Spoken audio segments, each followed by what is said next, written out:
What a piece of junk! This is the Shattered Order Podcast. Go switch off! If you're looking for Star Wars Galaxy of Heroes news, information, and theory crafting, you've found the podcast you're looking for.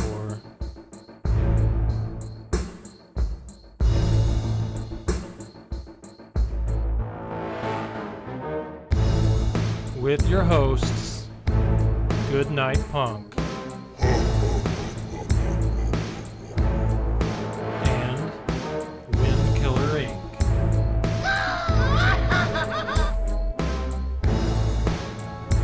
We would be honored if you would join us.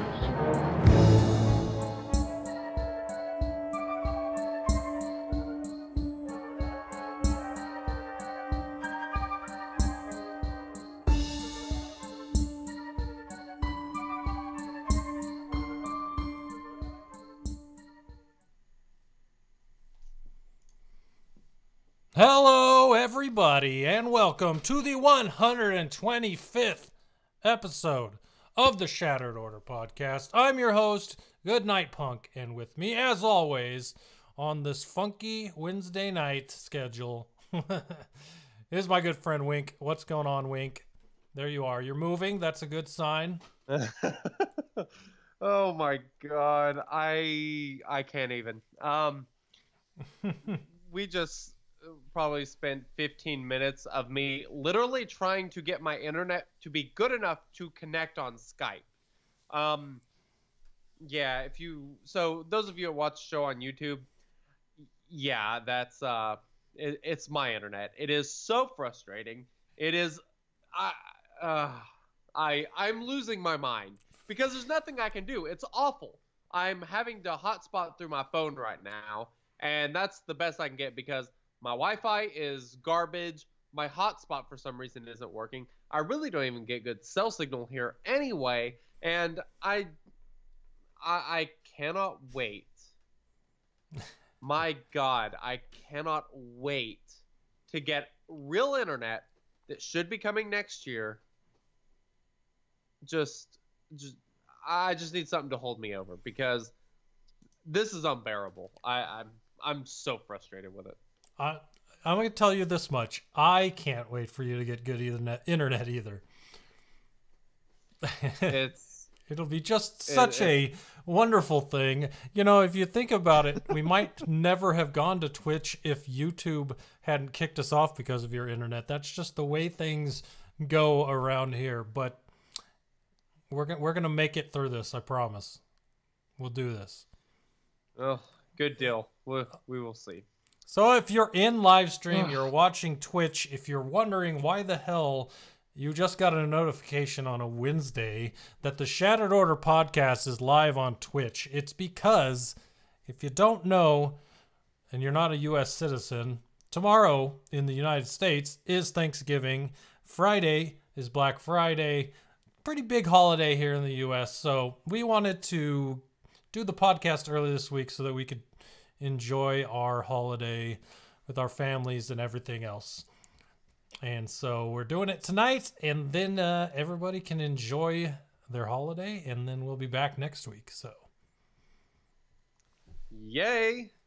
Yeah, pretty stoked for that. So I wanted to talk about something. Now, last week, I think it was Saturday, our friend Stan from the Cantina Vizsla podcast posted a picture in the podcast chat, and I immediately fell in love. It was a picture of an 8-foot inflatable Bumble Christmas ornament for your front yard. I saw this. And yes. I, that day, went to Home Depot and bought it. So I have my own 8-foot inflatable Wampa that will be in my front yard for the next month, and I couldn't be more excited about it.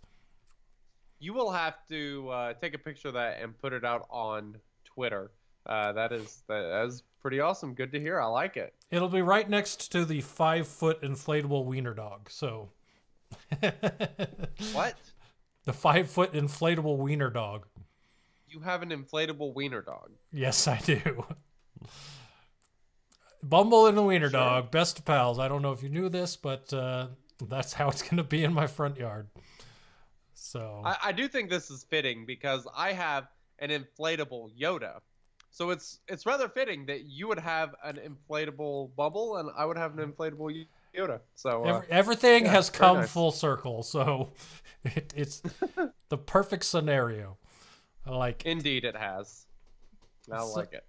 Something happened on YouTube today, I heard. Yeah, so I'd kind of been talking about it for a little while, and I'm always amazed at the number of people that still we talk to, and they're like, oh, you shouldn't be running speed on Hermit Yoda, or sorry, Grandmaster Yoda? So I was like, I got to make a video about this. So I made a video. Go to our YouTube channel, youtube.com/ShadowRoarPod, and you can check that out. It's basically my entire argument on why you should be going entirely with offense and should not care at all about speed on Grandmaster Yoda. I show a lot of arena battles. I show some stuff from the raids and, some other stuff kind of in the beginning, just talking about the abilities and everything. And so if you're still on the fence and you're not convinced, go check that out because that's pretty much my entire argument on why you should be modding that way. And if you find the video useful, please share it. I know there's a lot of people that should probably watch this video because of their modding situation on Grandmaster Yoda. So I would really appreciate if you guys would share it if you find it useful. Even if you don't find it useful, share it. And now you finally have a way to not answer the same question over and over when we keep seeing it. So you can literally just post the link to the video and be like, oh, well, here it is. Enjoy. Yep. Because I know that keeps happening. So all of this. Yeah, exactly. For sure. Well, cool. Sweet. Well, I guess it's time to do this. Hey guys, what did you do in SWGOH this week? Alrighty, this week in good old SWGOH. I don't want to say I'm backtracking, but I am walking back just a little bit on the Jolie modding situation. I still strongly love Tenacity. However, I have moved a lot more in favor of health. I am using a couple sliced health primaries and trying to just stack his health up as much as possible. The benefits of that, obviously, are the protection up that he gives is based on his health amount. His unique gives him a 30% increase on whatever his health is, so the higher you get that stack, the better, and he recovers health. He's so frustrating to kill. Like, I hate trying to kill him on other teams, so I was like, yeah, I'm going to put a little bit more health on mine and just make him a little bit more difficult to kill. I also added a Gear 12 Plus piece to him. It was the Mark 12 Thermal, and added a couple Gear 12 pieces to him, also just trying to up that health, and it seems to have been pretty effective. He seems to be much more survivable, which I definitely enjoy. He gets crit on occasion, but still pretty rare. Let's see.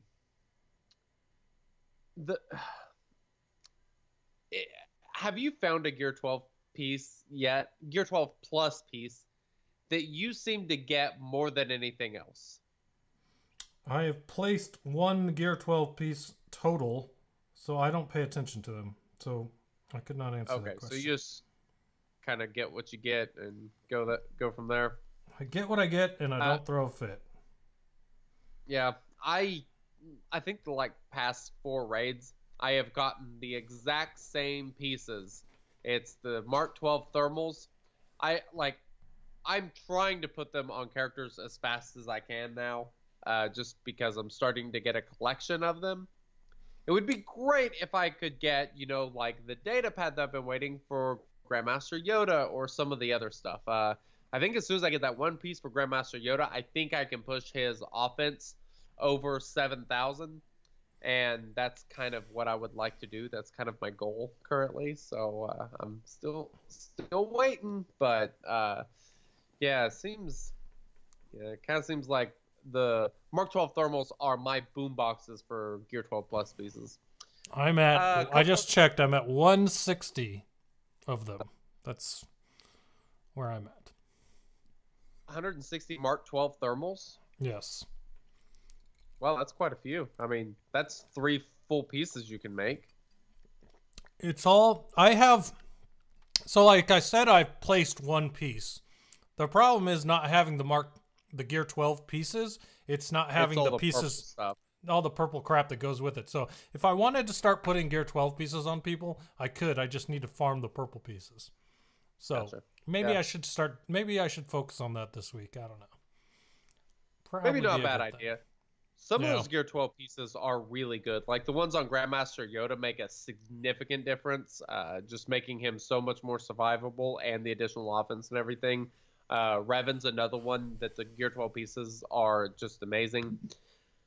There's not a ton of characters where I would say it's like night and day difference, but there are a few. I think Han Solo, the health piece, that's another one that's pretty big difference. But Yeah, there's about. Okay, goldfish brain. I don't know where I was going with that.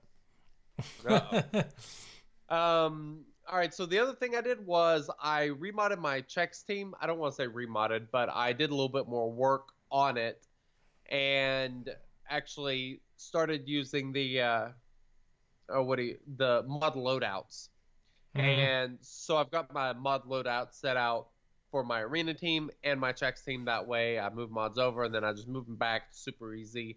I don't know why I didn't do this before. It makes life so much better. Part of the problem I have with the mod loadouts, and it's not a problem with the system in general, it's just an issue with the way I go about it, is the fact that I end up with all of these mods, or all these mod loadouts, and if I change 1 or 2 mods, I always forget to go back and change that loadout, so I never remember which loadouts I should be using. Like, every now and then, I kind of need to get in there and just purge a bunch of the old mod loadouts and update to new ones, just so that, you know, I know which ones I should be using, because it's just not great strategy.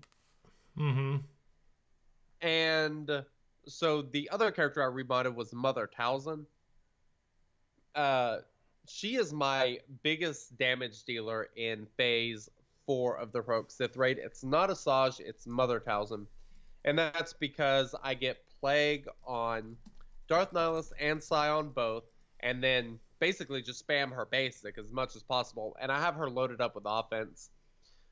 She was like, I want to say she was 6,000 offense and a 48% crit chance. I remodded her and I added, I believe it was 500 special offense to her, and then I think I gave up 2% crit chance to do that, but I definitely think that is a trade-off worth doing.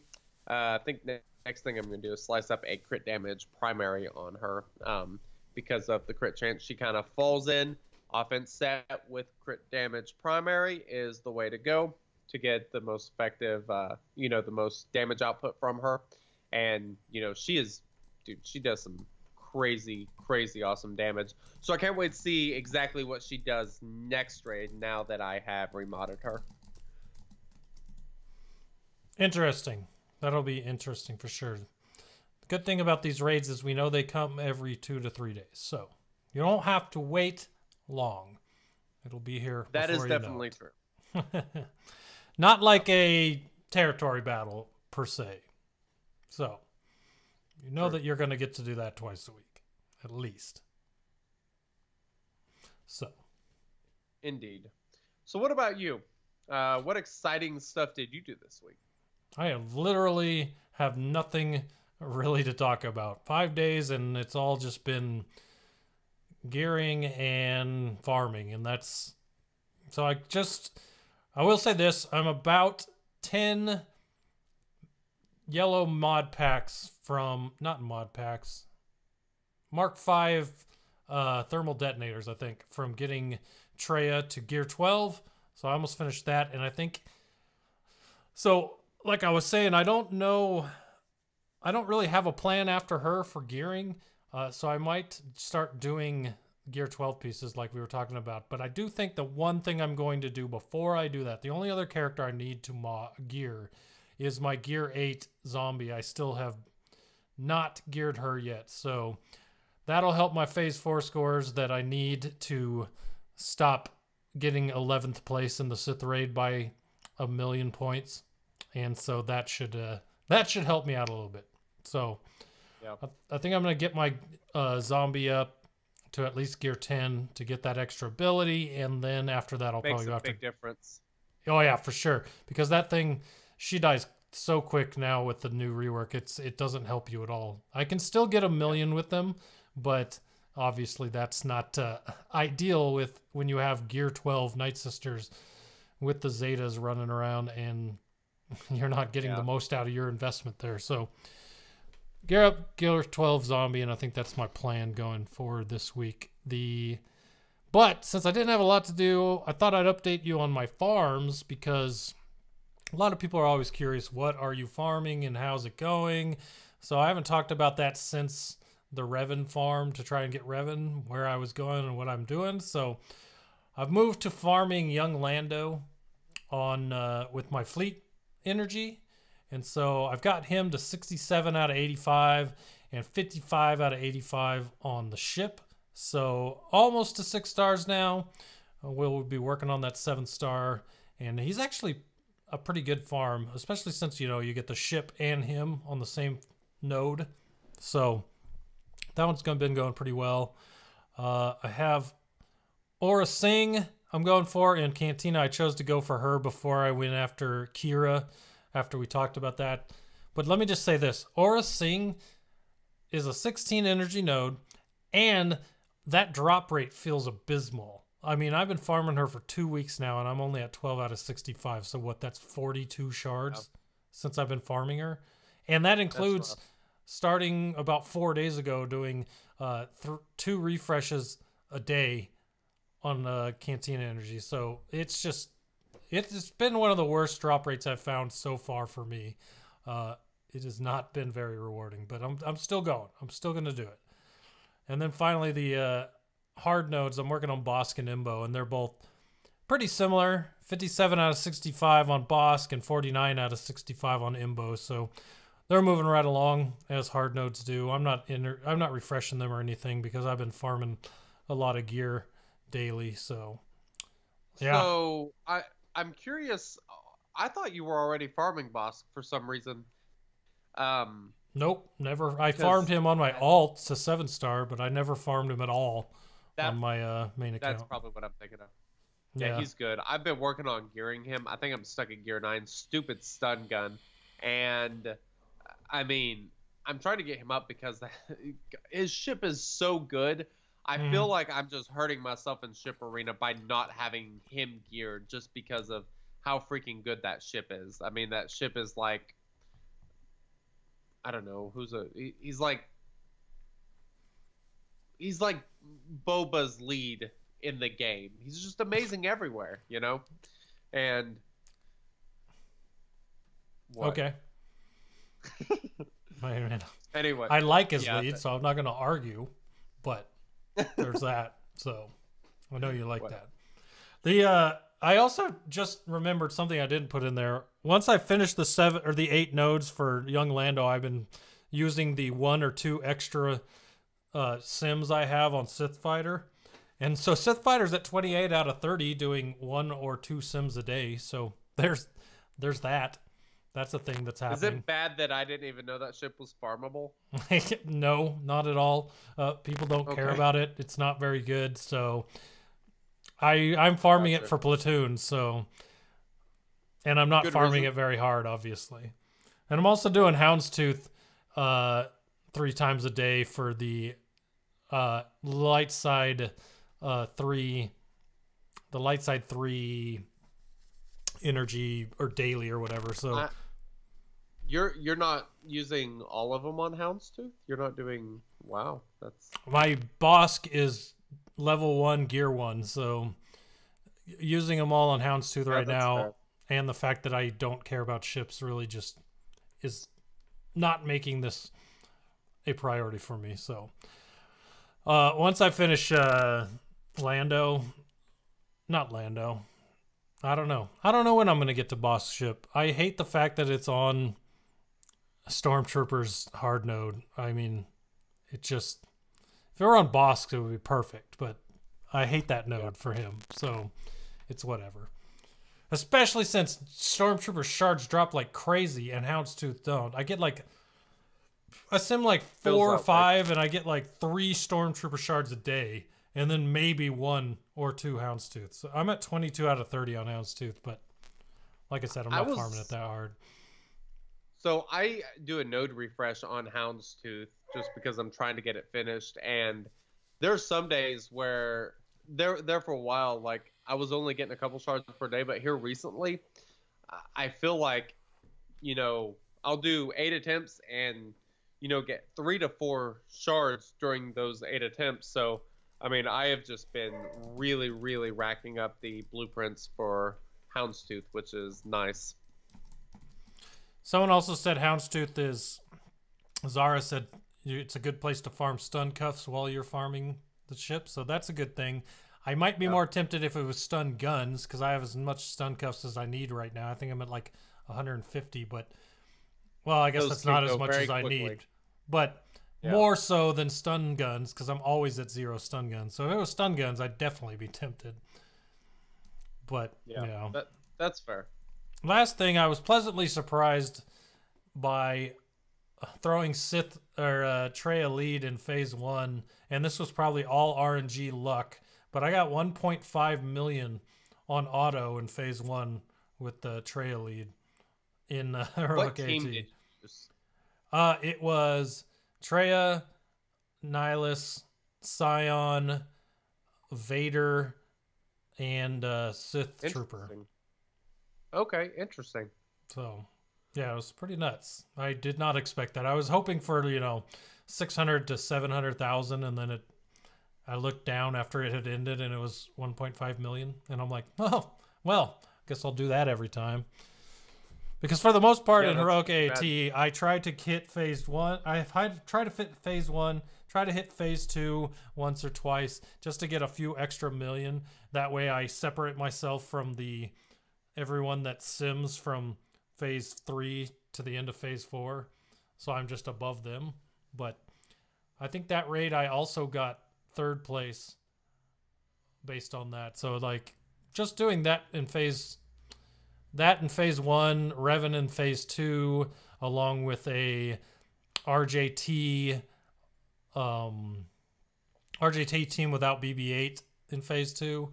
I think I get an extra 9 to 10 million with those 3 teams between phase 1 and 2, throwing onto the 25 from full phase 3-4 solo, and that usually puts me in the top of the tank, so I can deal with that. Nice. But pleasantly surprised auto Traya team for phase 1. So all of you with 7-star Traya out there, give that a try. I know that it pertains to a very small number of people, but there you go. So a while back I cleared phase 1 on auto with Traya. I'm trying to remember exactly what the team was. I think it was like I want to say it was the Akbar lead with Han, CLS, Traya, and Grandmaster Yoda or BB-8, one of the two. I had the team set up to where, you know, Akbar died, and then it was basically every single attack other than the rare times that Traya went would remove turn meter. That way it would prevent General Grievous from being able to do a special and gain full turn meter. Works pretty effectively, actually. Do we need to get Beagle Squadron in here for what they did in the Swugga this week? They seem to have something to say. Yeah, well, they're low on fuel, if you get my drift, and yeah, their food's frozen, so they're having to wait, and they're not happy about it. Okay, that makes perfect sense then. Yeah, not good. Do you make a separate turkey for Beagle Squadron, or what goes on there? No, but I'm sure they'll get plenty of leftovers. They eat like a raw diet anyway, so they eat okay. Awesome. Well, how about this next thing? What do you say?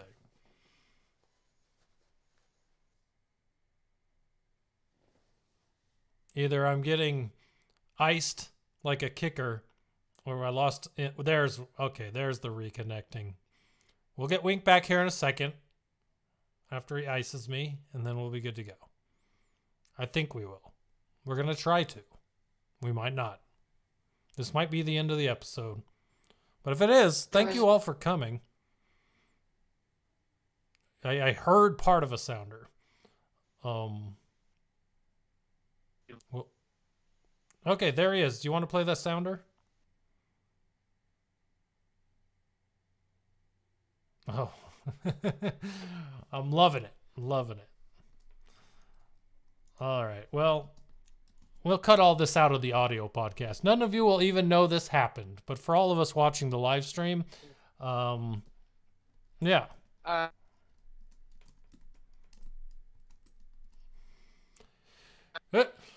Hold on, Wink. I'm gonna hang up on you, and I'm gonna call you back.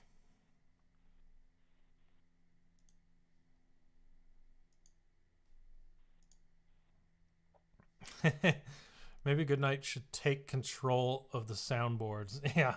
Nay. I don't know how much more I can fit on my 3 screens of this the podcast command center I got going on here. I don't think I want to add soundboard to that. All right. I'm calling him back. We'll see if he answers. So you all got good plans for Thanksgiving? Michael is unavailable. That is a lie.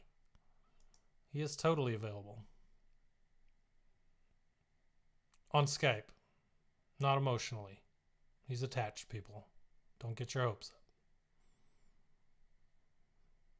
Beagle Squadron sabotaged the connection. Yes, they did. They did an attack run on his internet. And they finally just took the whole thing out. So...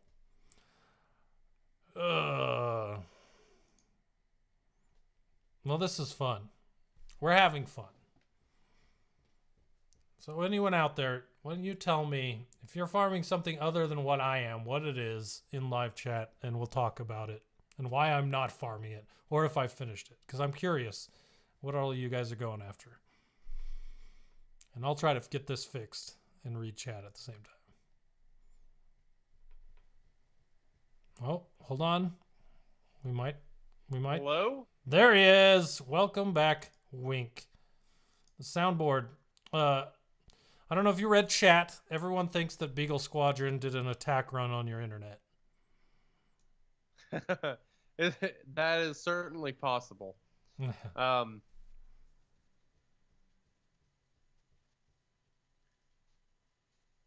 This is just wonderful. I love having tech issues.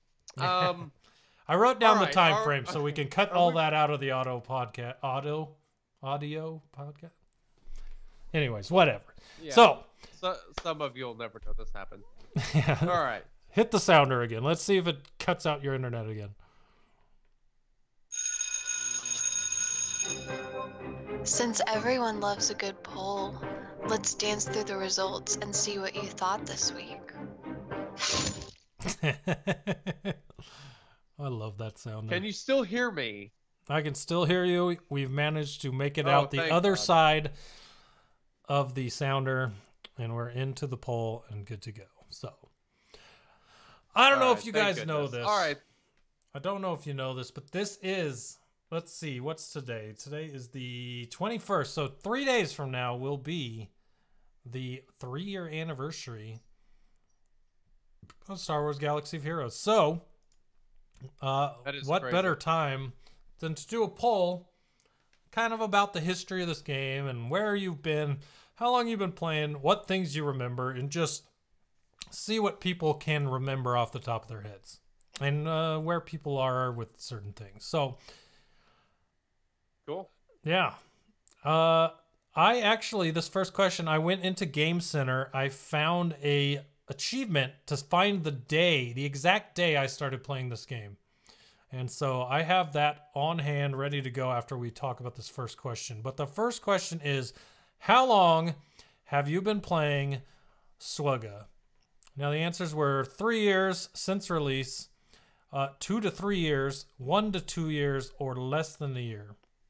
Now, 143 people took this poll. 143 people. So, got a pretty good range here. 42% of people, or actually 43%, said 3 years, so since the release. And another 40% at the 2 to 3 year range. So anywhere they started in that first year the game was out. And it's kind of an interesting subsection of what kind of listener base we have as well. 1 to 2 years, there were 14%, and then under a year, 3.5%. So a lot of longtime players took this poll, and then we got a lot. Let's say we're looking at about 25 people that have been playing for 2 years or less. So I have a feeling we have more than that on the 2 years or less section, but I don't. If you're not in Discord, you're probably not going to see our poll. So maybe I should start posting that on Twitter and see if that gets us even more responses from people that may not be even using Discord. That's a good idea. So we'll see what happens the next time. But I like it. It's an interesting section. So I should have put this on my computer and shown it on the live stream, but maybe I can hold my phone up to the computer and pretend you can see what I'm showing you for a few seconds, and then realize it's not working. There you go. Okay, so you can see it. Yes. It says complete light side battle stage 1 on normal difficulty. 10 points earned on November 27th, 2015. So I started playing this game 3 days after it was released. Explain to everyone how you found that. What did you go through? Okay, so to find that, I went to the daily tab, and you scroll down to the bottom where the achievements are. And once you bring up that achievement screen, this is on iOS. I don't know for Android, but on iOS, you scroll to that achievement screen. In the bottom right, there'll be a button that says Game Center Achievements. If you click on that, it'll bring up all the iOS Game Center achievements. And from there, you can click on each one, and it'll give you a date that you achieved it. So for me, if I clicked on the one for stage 1, normal difficulty, November 27th, 2015. So pretty crazy. It's been a long, long time. And I don't think I've not finished my dailies on purpose ever. I know I haven't finished them by accident several times during podcast nights and other things, but literally that entire almost 3 years now, dailies complete on multiple accounts. It's crazy. So yeah, do you have yours pulled up? All right. So yes, the light side path, complete light side battle stage 1 on normal difficulty. That one I did on December 3rd, 2015. Which makes sense because I believe I started playing and download the game and such on December 2nd, and I know this because First Order TIE Fighter Pilot was login character of the month, and the final day of December would have gave you 8 First Order TIE Pilot shards. And I was very upset about not having those 8 First Order TIE Pilot shards because of how difficult he was to gear, and I had to deal with that for a very long time, all over one day. That makes perfect sense, actually. That's crazy. Indeed. Let's see if you can answer the second question. Do you have it pulled up? I do. All right. I'm curious if you know the answer. Because I've had a few people ask me what the actual answer was. I think it's Tusken Shaman. All right. Ask the question so everyone knows what the question is and the answers are. Who was not an Erodium Pack character? Wedge Antilles, B2, Tusken Shaman, or Sunfok? I know I'm pretty certain. Actually, I know Wedge was, and I'm pretty certain B2 was. Sunfok, I can't remember if he was Erodium or not. I remember him being a Chromium character, and I remember I bought a Chromium at that time, just kind of hoping to get him because I really wanted him. He was a great tank when he came out. I mean, he's still a great tank, but he's not He was. He just needs an update, maybe with the Separatist update. He's really good in Territory War. Plus, his ship's amazing. He's one of the first characters to have Dispel on basic. He's really beefy. It's any counterattack. So you hit him, you shoot him, he's gonna counterattack, and that counterattack is gonna dispel whatever buffs you have. So he's a great tank. I really like that character. But the answer to the question is actually Sun Fac. So all of the other ones were Erodium except for Sun Fac. And if you're thinking, well, I remember a Geonosian being an Erodium character. Well, Geonosian Spy was Erodium. I believe he was the last Erodium. So Sun Fac, Chromium character. That. And I'll tell you when Sun Fac came into the game a little bit later with what we have going on. But yeah, so people's guesses, 33% were on the same boat as you and said Tusken Shaman was not an Erodium character. And 30.8% also said that Wedge wasn't. And I remember Wedge was, and the problem with him at the time was he did not come into the game with Biggs synergy. He just came into the game, and he was kind of so-so and not very good. He wasn't good. People were not happy with him when he came out. So when he got updated after he went free-to-play, which also made some people upset, he got reworked after he went to free-to-play, and that's when he got the big synergy, which really worked out in the arena once he got reworked. And he became a really good character, and a lot of people were mad when they had him and no one else could get him. He was not an arena meta character. So, yeah. Now, for everyone that's sitting there wondering, now, some of these questions are going to go way back. And for people that haven't played this game since the beginning like us, you might be wondering what the hell an Erodium pack is. Basically, what it was is kind of like the marquee packs they have now, the $12.99 crystal packs where you got shards. Erodium packs were basically that. And you would buy these packs for these characters called Erodium packs, and you'd get shards for them, and you kind of kept buying those Erodium packs until you got the character at 7 stars. Now, the thing I liked about Erodium better than current marquee characters is back then, and this is inflation. Put 1 and 1 next to each other. One's gonna seem better than it, even if the price still kind of is high. But Erodium pack characters to get to 7 stars back then were only about $180 to $200, as opposed to the 300 or so that it takes now with marquee characters. So Erodium packs were pretty cool, and they did have some really good characters that came into them, like B2 Battle Droid when he came out. Massive arena meta character at the time. So yeah, he was kind of a big counter to Grandmaster Yoda at the time. Oh yeah, for sure. That instant full turn meter with the ability to mass dispel and add buff immunity on AoE was huge. Yep. So indeed. All right. Next question, or was there anything else you had about that one? Nope, that was it. I just thought that was fun. I love talking about Erodiums because half the people never remember they existed. Yeah. So which Dodge meta leader did you hate more, Old Ben or Count Dooku? I wasn't really surprised by the results. This is kind of where I fell as well. Almost 86% of people said Count Dooku, and that was by far my answer. Dooku was your answer? I'd say Dooku was definitely my answer because what's the buff that people get when they dodge under him? I can't remember.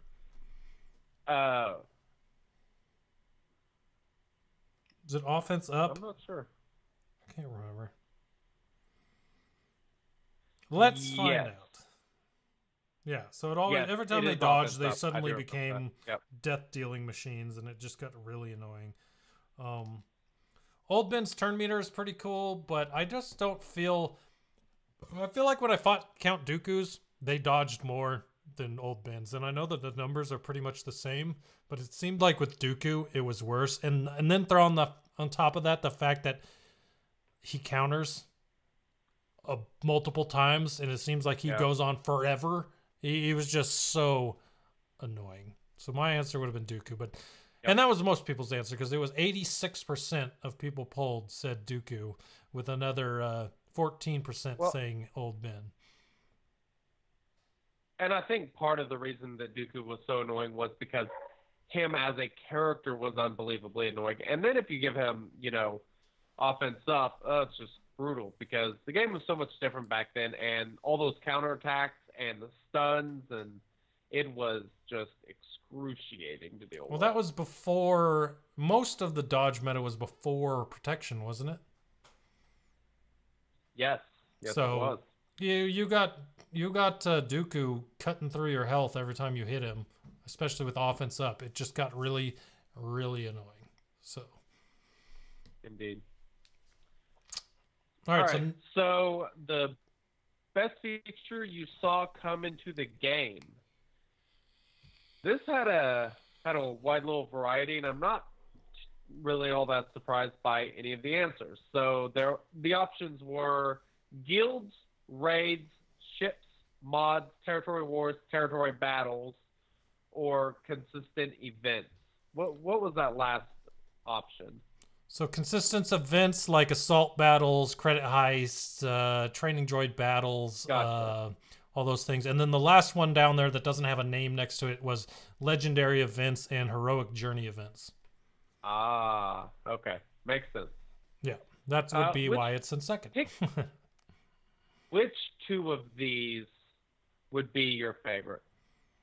Favorite? Well, by far and away, my favorite thing added to this game was guilds, because I think that if they did not add 100%. guilds when this game, and then it just came out into the game 6 months, about 6 months after the game came out. So if I don't know that I would still be playing it if the guilds weren't in the game, because it would just be a single player 100%. game that you get tired of after a while. But the fact that you work with 50 people and you get to know those 50 people, because I'd say about at least 20 to 25 people in our guild are the same people that were in our guild from the day guilds came out. So you get to know people, you get to build friendships.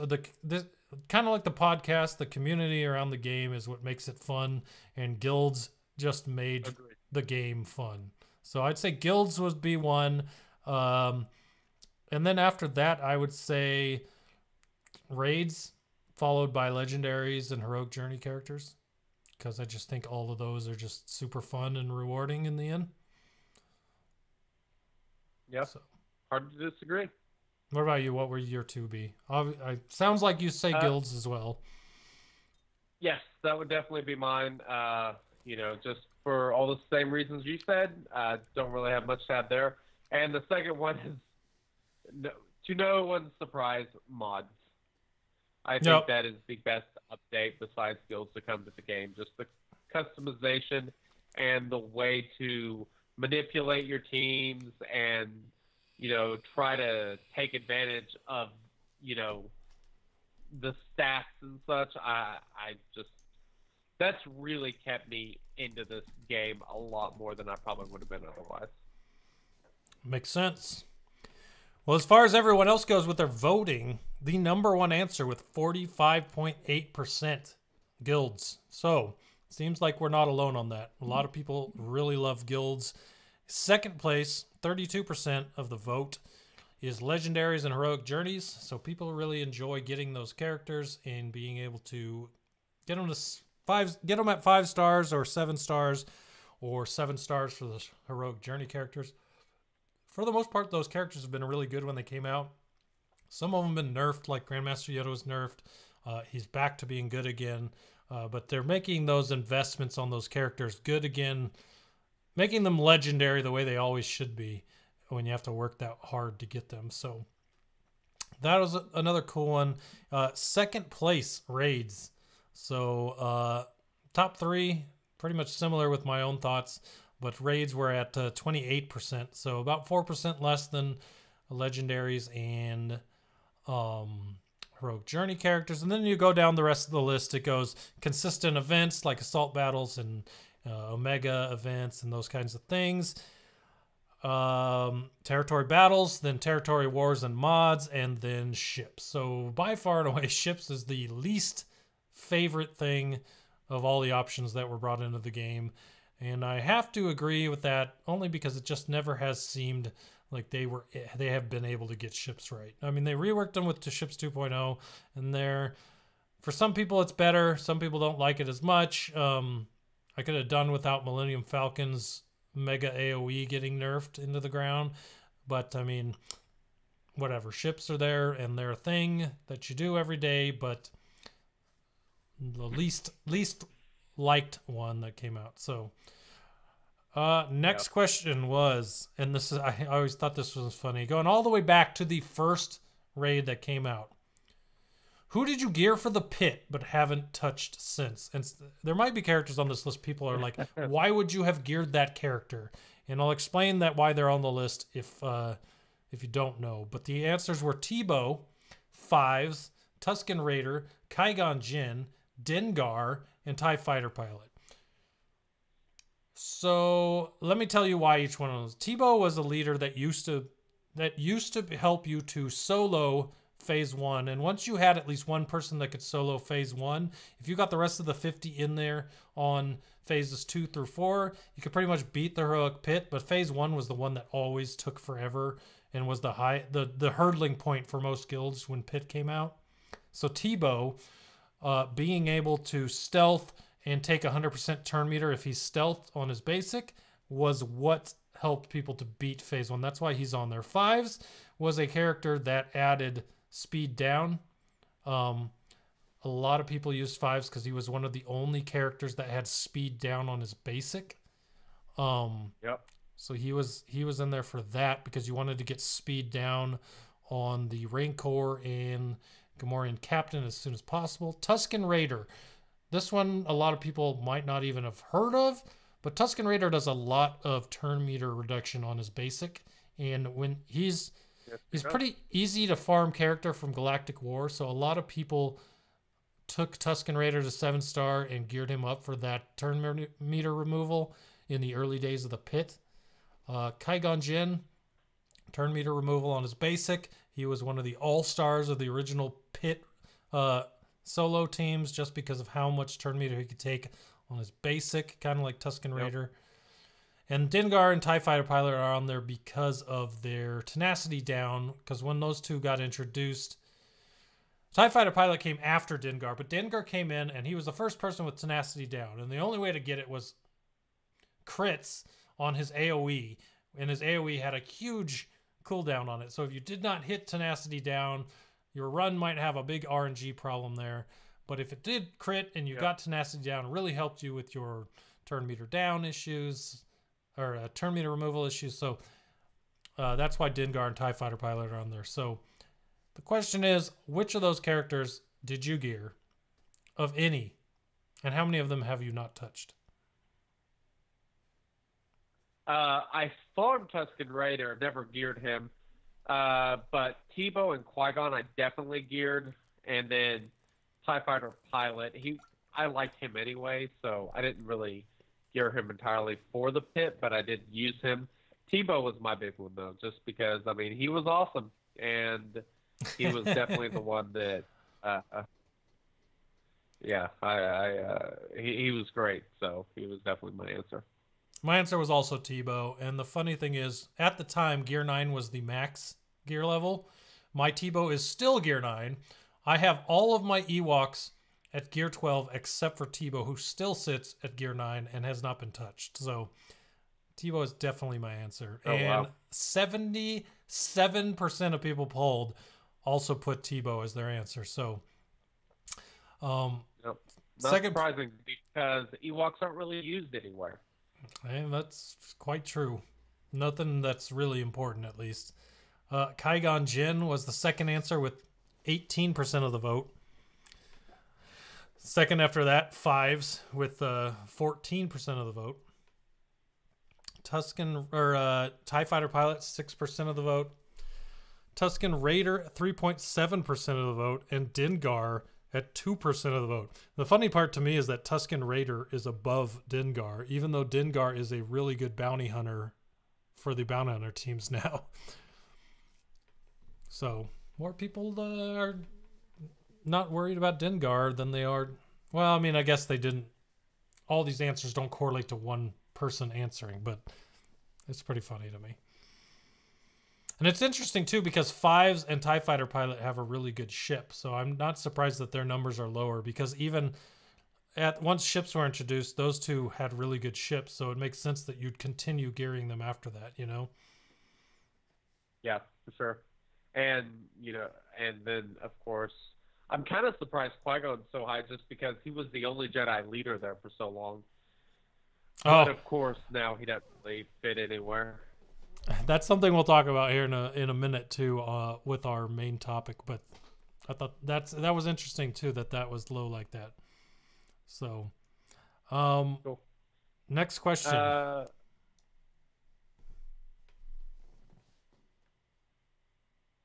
You leaving me hanging?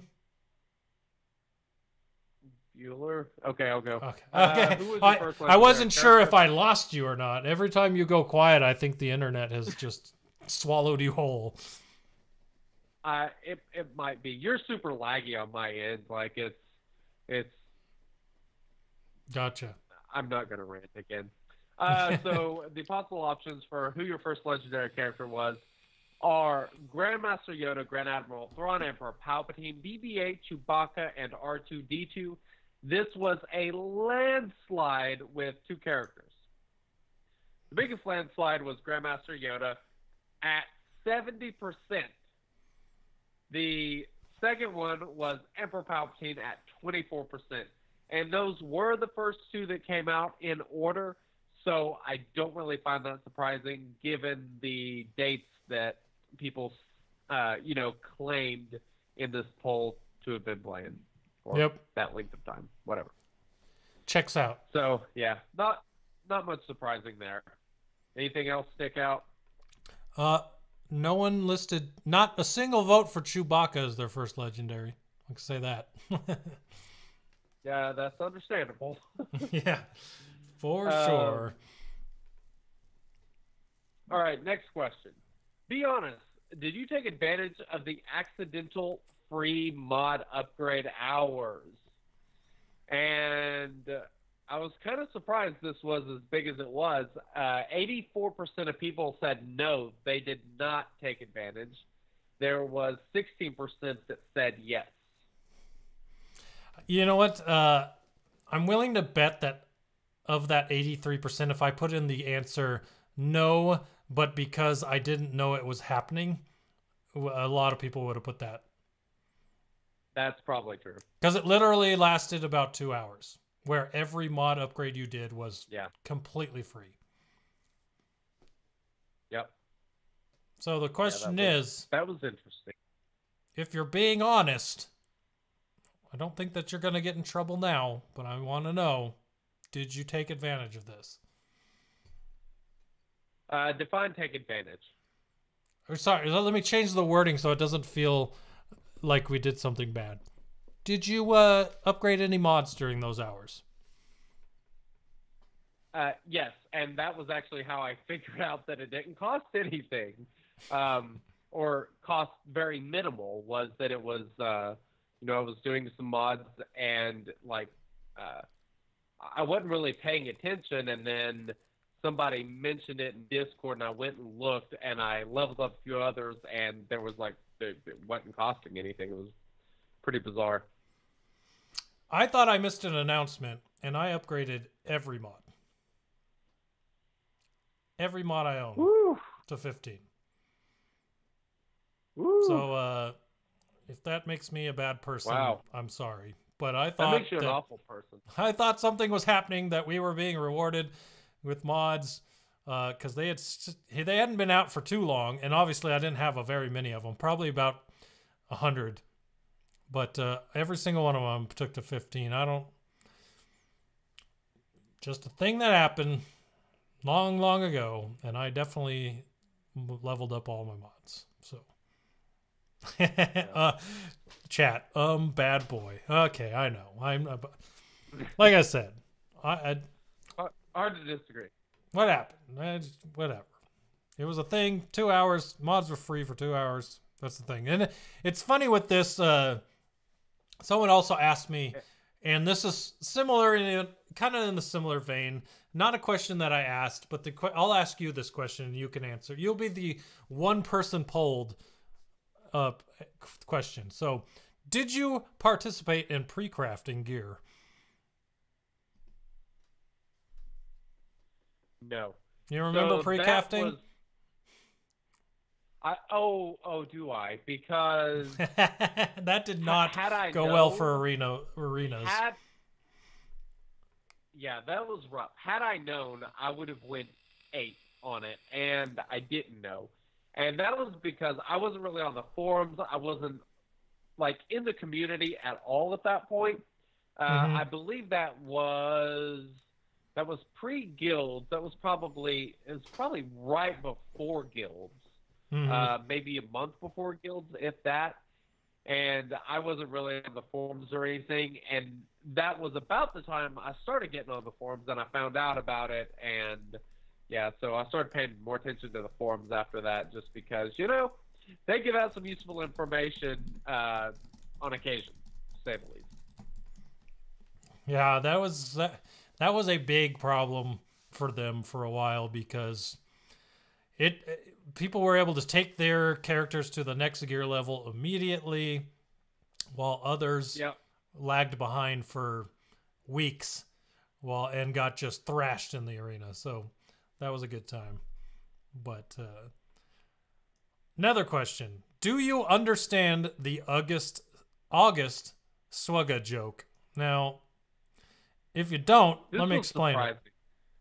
It was kind of surprising. And for a long time, the no's were leading the yeses. So that was interesting. But if you don't understand it, back in the day, they promised that the Heroic AAT raid was going to come out in August. Well, August came and went without any information about where this tank raid was, and it didn't come out. And so for the longest time, whenever anyone asked about when something was going to happen, everyone would say August, because that was the default joke. And so people have still been doing it forever. And even CG makes August jokes now at this point, kind of poking fun at themselves, which is totally cool in my opinion. But that's where the August joke came from.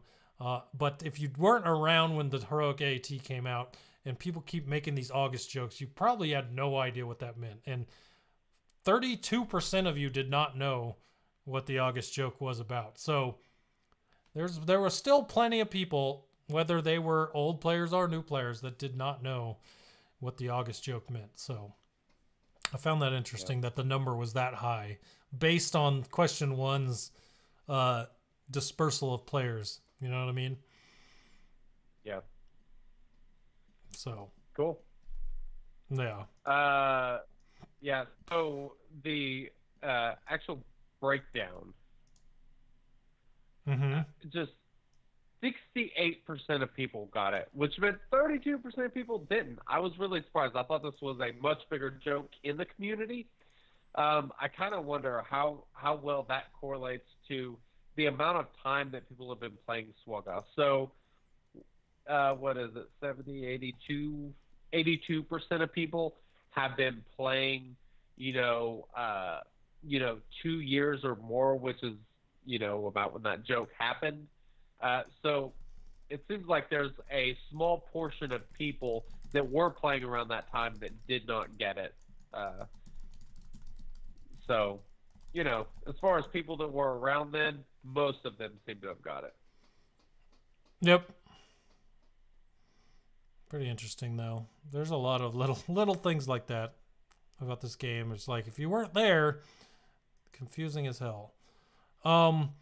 Last question was, what episode did you start listening to the Shattered Order podcast? And if you look through this, I think that a lot of people started listening, at least the ones that took the poll, started listening between episodes 50 and 100. There's like little subsections. There's a lot that listened 50 to 100.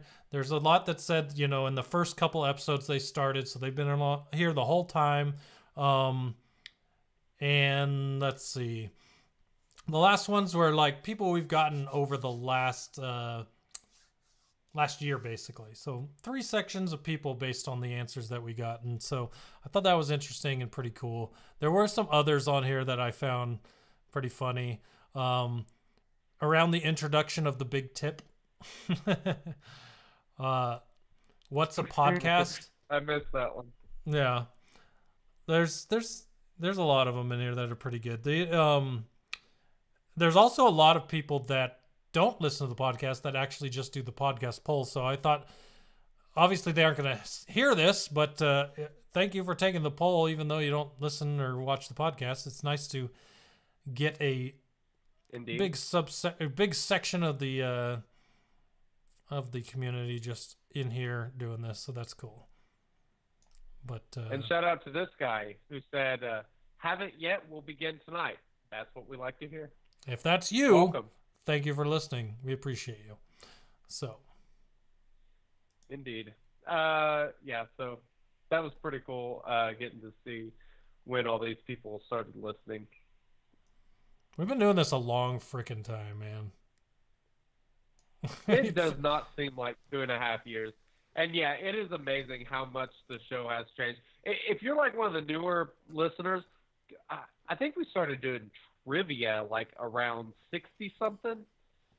Like go back and listen to like the early trivia days or even the pre-trivia days. God, it was it's so much different. You can literally listen live. Hopefully we've improved. Not live, because that happened 2.5 years ago. But you can literally go back in a time capsule. And that's what we're talking about tonight with our main topic, by the way, is a time capsule. But we'll get there. You can literally go back and witness the moment that me and you met. Or at least talked physically. That is true. Voice-wise.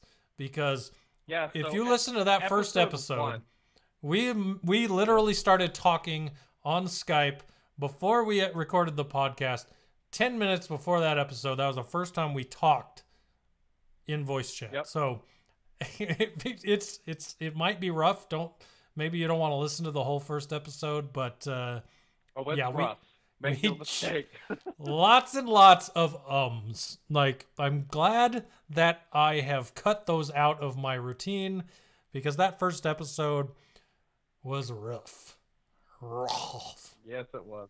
But there were a lot of people that said they've been listening since then, and to all of you, thank you. I mean, it's all of you guys that keep listening, that enjoy what we do and enjoy the show and everything. I mean, that's the reason we still do it. I mean, if there's nobody on the other end listening, we would have already hung this thing up. But we obviously really enjoyed doing the show, and it's great having all the support, feedback, and just knowing that you guys enjoy the show. So I can honestly say this about the podcast. Every once in a while I will, but I do not look at statistics that often. Like, I don't worry about how many listens a podcast gets or how many views our Twitch channel gets on old episodes, those types of things, because the podcast chat, the people talking to us on Twitter, there's just enough people that talk to us and hang out with us and like what we do that makes it all worth it for me. And the fact, whatever the numbers are, and I know that after 2.5 years they're much better than the first 15 episodes but you guys make it fun. Those people, all of you that interact with us, I love doing this to hang out with you guys. So thank you for all that. You guys make this awesome. And the more we grow, the more people we meet, it just makes it all that much better. So thank you for listening. Without you guys, we wouldn't do it. And meet new people every single week that make this even more fun. So appreciate you. Yep. For sure. All right. Let's go ahead and jump into this next thing. All right, let's do it. Strong with us. This update is Young Padawan. Ooh, man. How about that 3rd-year anniversary gift. What? That list of things just keeps Crazy. going. It's crazy. I There's just know. lots of I've been scrolling for like 3 days. them. Eventually, I'll hit the this- end. Yeah, this is awesome. So they announced after this original post that the gifts will be sent out on the 24th. So you will have to wait until Saturday to actually get them. But all right, are your ear holes ready for me to run down this big huge list? I'm ready. I hope they are. My ear right. holes are ready What for do you you. say to Matt?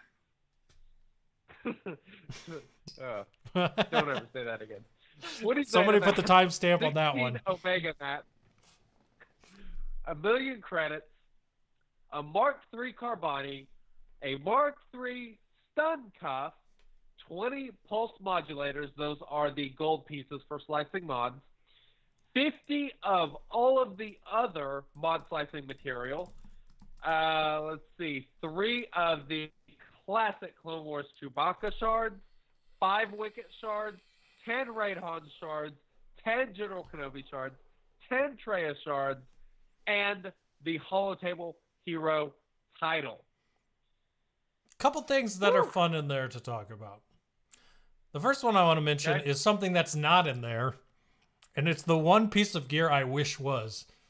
You could take stun cuffs out and I'd be happy. If it were a full stun gun, I would be so happy.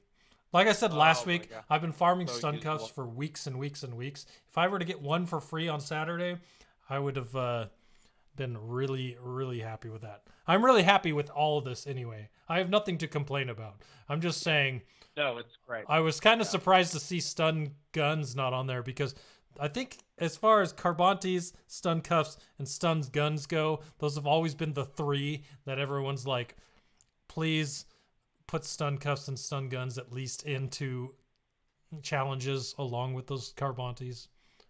So 100%. Yep, they should. Hopefully they do. So I've said something. You have anything you want to say out of there? Because I have 2 other things about these things, but I want to hear if you have any you wanted to mention.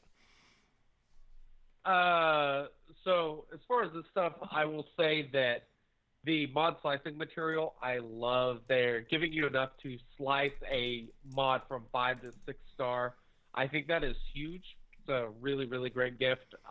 Very happy about that. There is more than enough mods or slicing material to slice up a mod of every color plus some, which is great. I love slicing mods, so you shouldn't be surprised by the fact that this is what I love. And the other thing that I love is that CG are such traditionalists. I mean, ever since the beginning of the game, they have always made you feel good whenever there is an error or something along those lines. You know, like when you play Monopoly, it's like bank error in your favor, collect your $100 or whatever. Well, if a CG error comes up, you get the little card that says 3 Chewbacca shards. Yes, What? a whole of course, 3. it's Clone Wars Chewbacca. Yeah, why that number? Who knows? But they have been doing this forever, so I always love it whenever they put this in there. I'm sure if you didn't know about the August joke, you may not know about the 3 Clone Wars 3 Clone Wars Chewbacca Chewbacca joke. shards joke. So that is basically where it comes from. For the longest time, whenever they would send out an apology inbox reward of some sort, there would always be 3 Clone Wars Chewbacca shards. And so they continued that lovely tradition. Yeah, that was pretty awesome when I saw that in there. There's one that's kind of weird in here, and I want to know what you think of it or why it would be in there. But 10 Raid-Han shards, 10 General Kenobi shards, 10 Traya shards. That makes sense. They're all the raid characters. They're giving you 10 of each of the raid characters' shards. Makes sense. There's a character in there that makes no sense to me, and that is why are we getting 5 Wicket shards? I think Why- there are 2 reasons. Why was that character chosen? Reason number 1 is because Wicket can get you more Zetas. I think this is just kind of a way of helping people get a little bit closer. However, I think this might be a hint. Hey, looks like we're on the same page. We are. We already know yeah, from the we already know from the road ahead that OT original trilogy characters are going to be a focus in the last few months of this year. And so Interesting. there are rumors of a C-3PO using Ewoks event, and that it's totally fan-made. All of us are just guessing this, but they keep doing things like this that make me think it is actually true. And I really hope that I'm just not getting my hopes up, because I am so ready for that. My Ewoks, my golden Ewoks would be just love for that to be a real thing. Yeah. Hope so. Hey, I'm in. I I'm mean, all in on C-3PO yeah. for Ewoks. Just make it happen, please. Ewoks are in the game. They gotta be here for a reason. I mean, aside from the fact they're in the Star Wars universe, yada yada yada, there is a full faction of them. There are various ways to get these characters. There has never... They reworked them last year, I believe it was, and there has never been a reason to gear or level your Ewoks in any way, shape, or form, other than the fact that they're okay in territory war. There for a while, people tried making them a thing in the raid. It wasn't really a thing. There's got to be a reason. So, I mean, this is something that we always talk about whenever there is some sort of announcement or a prediction or something that maybe a new character is coming or something along those lines. And that is the fact that almost every character in the game has a reason that you should farm them. And Ewoks have no reason whatsoever that you should farm them. If you're a new player, you literally have zero reason. No, don't just, at this point, don't bother, because there's so much other stuff to do. However, There's one reason. if they were... Zetas. It's the only reason. Okay, that's fair. Yes, true. I stand corrected. That's not the best reason, though, since that's pretty far in game. Yeah, for sure. As far as new To players move go. them up, yes. As far as a way to move them up in the timeline of things you should be farming, legendary character would do it. I mean, that's a pretty good way. That's incentive. I like it. So, I think that's pretty good potential. Maybe we'll see it. But yeah, that kind of sticks out like a sore thumb. One of these things just doesn't belong. You know that whole deal. Yeah. It's wicked.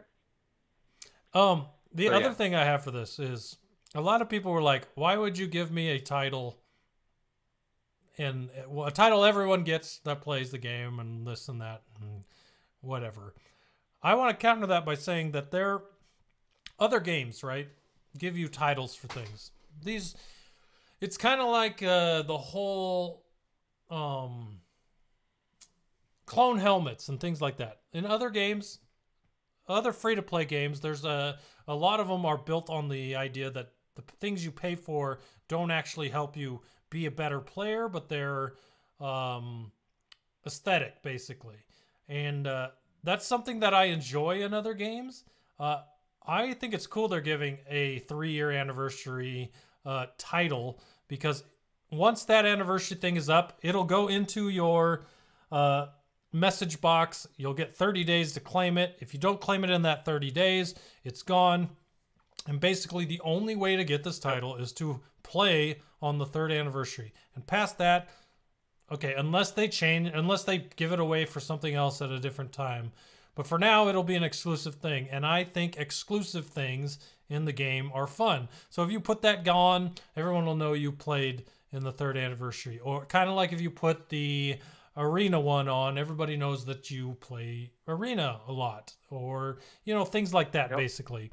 So there's just a way to differentiate yourself in a fun thing.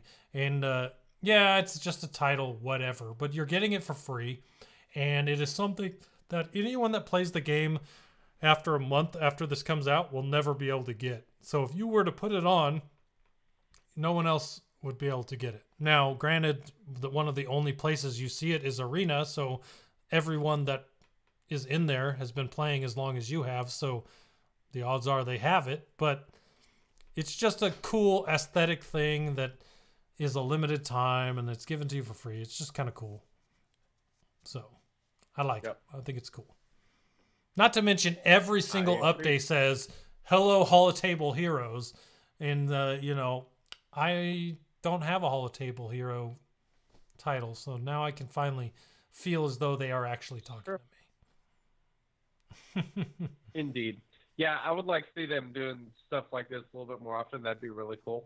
And hopefully we get a neat little title for the Grand Arena, too. Ooh. Hey, that'd be cool. As far as the last thing for this update is they were doing a 25% crystal bonus for the holiday too. But the most interesting thing on there is that unlike in the past years, it's only a bonus for the chest of crystals. And that's the $20 pack, I believe, right? The chest. That's a great question. Oh, I am not a large purchaser of crystals. However, we can go into the game and figure them out. Let's see here. The chest of crystals is, in fact, the $20 bundle that gives you 2,800 crystals.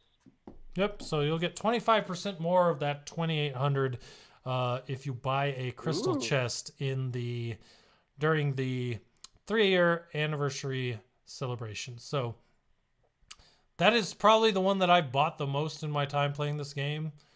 So it's probably the one that I will buy just because it's there with the bonus crystals. Yeah. I love these bonus crystal deals. So the fact that it's there for the one that I buy the most is awesome. But I probably would have bought some of the other ones if I saw them with the bonus on there. But it's kind of weird that it's just one. I don't know. Yeah. But, yeah. Who knows? Who All right, knows? You ready to jump in that time capsule? I am so ready. So as far as this week's gone, we had a short week between podcasts, about 5 days. Not a lot's gone on besides today finding out about the 3rd year anniversary gift. And it kind of got me thinking, you know, what could we talk about tonight that would be fun? And to me, I thought it'd be fun to jump in a time capsule. You got 3 years playing this game. That's a lot of updates. So I decided to pull 4 updates out and kind of talk about the things that happened in them and just kind of talk about interesting things from these updates that we might take for granted as players now that were introduced during these updates and they're just kind of weird, right? So I picked the first game update that happened on 12/17/2015. I picked the guild update, and then I picked the 2 anniversary updates. So we're going to talk about basically the things that changed in those updates. And if you even realize that was a change and something that wasn't there all along. So we're going to get into that. So the first game update happened on 12/7. Oh, go ahead. Hold on. Yeah? Yeah? Always in motion, the future is. To the calendar we must look. Ooh. The future? That was good. That fit perfectly. It's a calendar. We're talking about a calendar here. Beautiful. Exactly. I love it. Love it. Swugga time capsule. Here we go. The first game update on 12/17/2015. So the game came out on November 24th, 2015. The first update was 12/17/2015. What happened in that update? And I'll tell you what, it was kind of boring. So, but we'll talk about it anyway. So, first update, you just kind of wonder what was in it. And I don't know if people go back and look at this stuff often. I don't think I've ever gone and looked at this first update, but some of the things in it are just like, duh moments. The first thing, right? The first update added Force Awakens characters. So, Kylo Ren, Finn, Captain Phasma, First Order Officer, Poe Dameron, and Rey. This confuses the hell out of me because I feel like when I started playing the game, I got Phasma. But she didn't come to the game till 3 weeks after I started playing it. So that shows how good my memory is. And we all know I have the goldfish memory. So But that first update added Kylo Ren, That's Finn, true. Captain Phasma, First Order Officer, Poe Dameron, and Rey. Not even a full team of First Orders or Resistance, but those are the ones they added. Now, Kylo Ren, Chromium only. Finn, I believe, was Chromium only. Captain Phasma, Galactic War Store, First Order Officer, Cantina Store, Poe Dameron, Cantina Store, and Rey, definitely Chromium only for a very long time. But yeah, added all those characters. How long okay, before I knew Chromiums were something I shouldn't be buying, can I just tell you that I bought probably 100 of them hoping to unlock Rey at that time and never did? Wow, that's a lot of chromiums.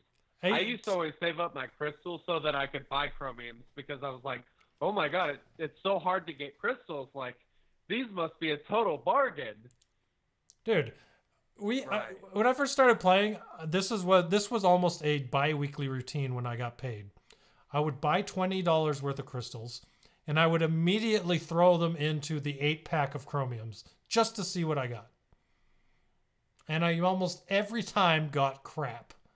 But I would do that for sadness and I did that for months, not knowing how to play the game. Just every 2 weeks, buy an 8-pack of chromiums just to see what I got. And I can tell you at this point, and at that point, I was not any better off for buying them, but it was just fun to unlock new characters, you know. But I never got the good ones. That's true. I never got Leia. I never got Rey. I never got Kylo Ren, who I thought was good because it said, buy this pack for the best chance at Kylo Ren. You know, I never got old Ben. Only those guys that were all chromium all the time. I never got any of the good ones. But maybe that's why I stopped buying them. Here's my question. Do you remember so your very first chromium that you buy in the game, you get a character unlocked, guaranteed. Mm-hmm. Do you remember who that character was for you? I believe that character for me was Poe. So I think I got screwed. No kidding? I think I got the character that everyone on Android got for free. And I also had Phasma because I was on iOS. So I got 2 Force Awakens characters, and I was super stoked. But it was... Yeah, really didn't help me with anything. Freaking Poe was amazing. He was so good back then. I loved using Poe. He was great. Absolutely great. I had a lot of fun using him. For me, it was Farm Boy Luke, which actually getting a jump start on him actually ended up being really useful whenever CLS came out. Which is pretty funny too, because now Farm Boy Luke is a free character they give you during the tutorial. So everybody gets him at the beginning now. Nice. I did not realize that. That's funny. But going off of chat from Electro Duval's post, he got Mace as his first character. Well, with the first update came some updates to anti-Jedi characters. For example, Maul, in the first update, had all his abilities added the ability to do double damage to Jedis. So Maul became better. He was chromium back then. There was no other way to farm him except buying chromiums. And then he got the double damage to Jedis in the first update. And on top of that, Darth Sidious, who was in Arena Store, still is, who has always been a really good character at the beginning of this game because of his damage and his just a lot of things in the early game. He got 35% evasion from Jedi attacks in the first update. So also there was stuff added to Vader, and another one of the Sith got anti-Jedi stuff, which was always, looking back now, is funny because none of the Jedi got anti-Sith and still don't have anti-Sith. But all in the first update, all the Sith were added anti-Jedi stuff. So I thought that was pretty funny. Yep. But indeed, the last little bit I want to say, there were a ton of balancing changes in that first update. None bigger than the update to Coruscant Underworld Police. His non-lethal crowd control ability its base damage was increased by 19%. So if you think Cup is bad now, Wow. imagine before that first update, 19% less damage than he had. It's hard to think of. But Cup got a nice bonus in that first update of 19% to his basic. And so that pretty much propelled him from the first update into constant meta rotation. And just really happy for Cup. So I don't remember if this was that same update or not, but I remember Barasafi. She was a Chromium character, I think, in the beginning. And she was unbelievably good. She hit like a freight train. It was impossible to kill because of the heals, and I think her big nerf came in that update as well. Yeah, I think that I don't remember. It was probably in there. I just did not write that one in. The Cup one just grabbed my attention. I like in chat E Highwind. 0 times 19% still equals 0. So that's that. True. That is proper math. Hard to disagree. But Indeed. Let's talk about my favorite update in the game. And there is a lot of stuff packed into this update, but that is I call it my birthday present, because this update came out on the 24th of April, the day after my birthday, and was filled with just a bunch of really cool stuff. That was the guild update. Also, the pit and raid update, because raids came out at the same time as guilds. So let's kind of talk about the things that came out. Guilds came out, 300,000 credits to create. I think at that point I had to I remember asking on the forums how much guilds were going to cost to create, because I didn't know, and I had put out feelers on the forum, filled up 50 people for our guild from the forum of my forum post. I was ready to go, but my worry was I wasn't going to have enough credits to start the guild on time. 300,000 is how much it cost, and at that point, that was still a pretty good chunk of change. I think when I started our guild, I had 450,000, and I went and a large chunk of that went straight into the guild to start it that day. But 300,000 now is like a couple of guild challenge or credit challenge day sims, so easy enough. But back then I remember worrying I wasn't going to be able to start the guild on the first day. Oh man, and when the guilds came out, what a long process it was to invite people to it. You literally had to send ally invites, have them accept the ally invite, so that then you could add them to the guild. So I was at work overnight. I added all 50 people as an ally, and as every person was added me as an ally is when I invited them to the guild. And it took hours and hours to get everyone into the guild. And thankfully, when we put that post out, I had 50 people signed up, and I had 15 people that were backups for the guild. And I think I used, of the 15 backups, I think I used 9 of them to fill the guild. And what's funny is, and this probably won't matter to anyone except for maybe longtime listeners, one of the backups for our guild was Giggles. Like, if all 50 people had joined that originally signed up, we would have never known our good friend Giggles. So, wow, pretty crazy. That's crazy. All right, so I looked that post up, and I'll put it in the show notes just for giggles, but I didn't mean the person Giggles. I meant, S's and G's. But this original post that you made that actually started the Shattered Order Guild, I just looked it up on the forums. Oh, nice. And yeah, I remember the thing that sold me was the what is our slogan? Good God. Hardcore casuals. Hardcore casuals. Yeah, there it is. So yeah, I will put that on there, and you can go back and just check that out. Just I cannot tell you how many of our guild members told me that the reason they were sold on my guild recruitment post was the fact that I said hardcore casuals. We're going to be hardcore, but we're not going to be douches about it. So, yep. Yeah, there was that. And I will say this. I know there are a lot of great guilds out there, but that is the one thing I do love about our guild is that we have stayed true to that motto above all else. And you know, it's supposed to be a game. It's fun, and like we're all really competitive. I mean, obviously we do a freaking podcast about the show.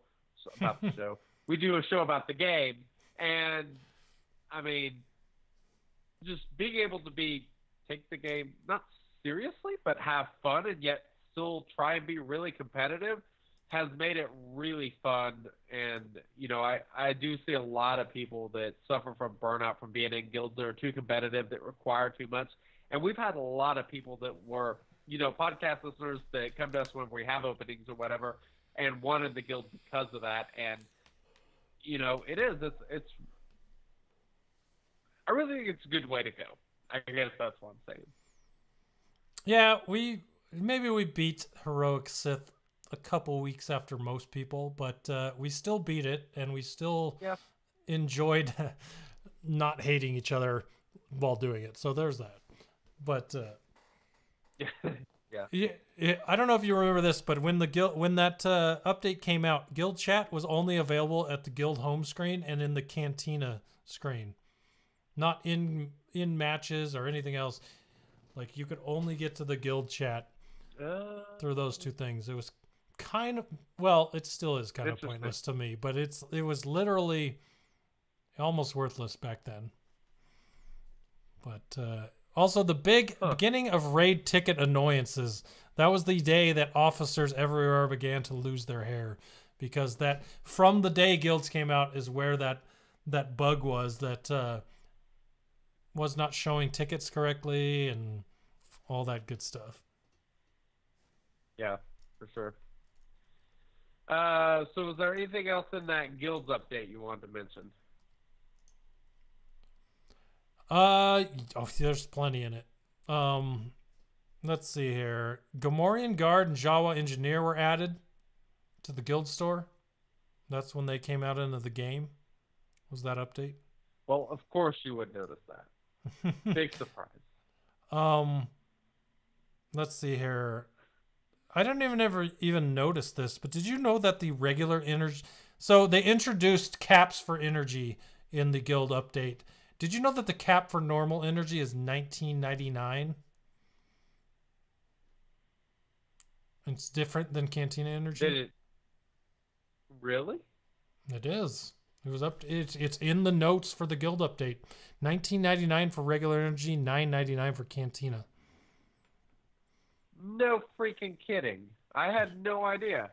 Mainly because I generally only care about Cantina, and that's why that $9.99 is so important, because I have never needed to store up regular energy. But that is really interesting, actually. So there's that. Sunfok went into chromiums in the guild update. So that was when he came out with the guilds.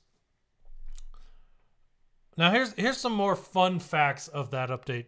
Akbar was reworked the same day guilds came out. That's when they added Tactical Genius. Also added the his ability that granted a rebel to attack when you did not use an attacking ability. So interesting. That leader ability we all love for soloing the second half of the tank raid was added during the guild update. It wasn't there from the start, and I thought it was there from the start.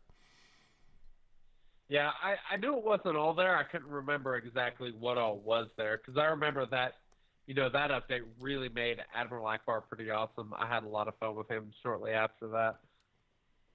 Yeah, for sure. Tactical Genius is still just an amazing ability. I really love that ability.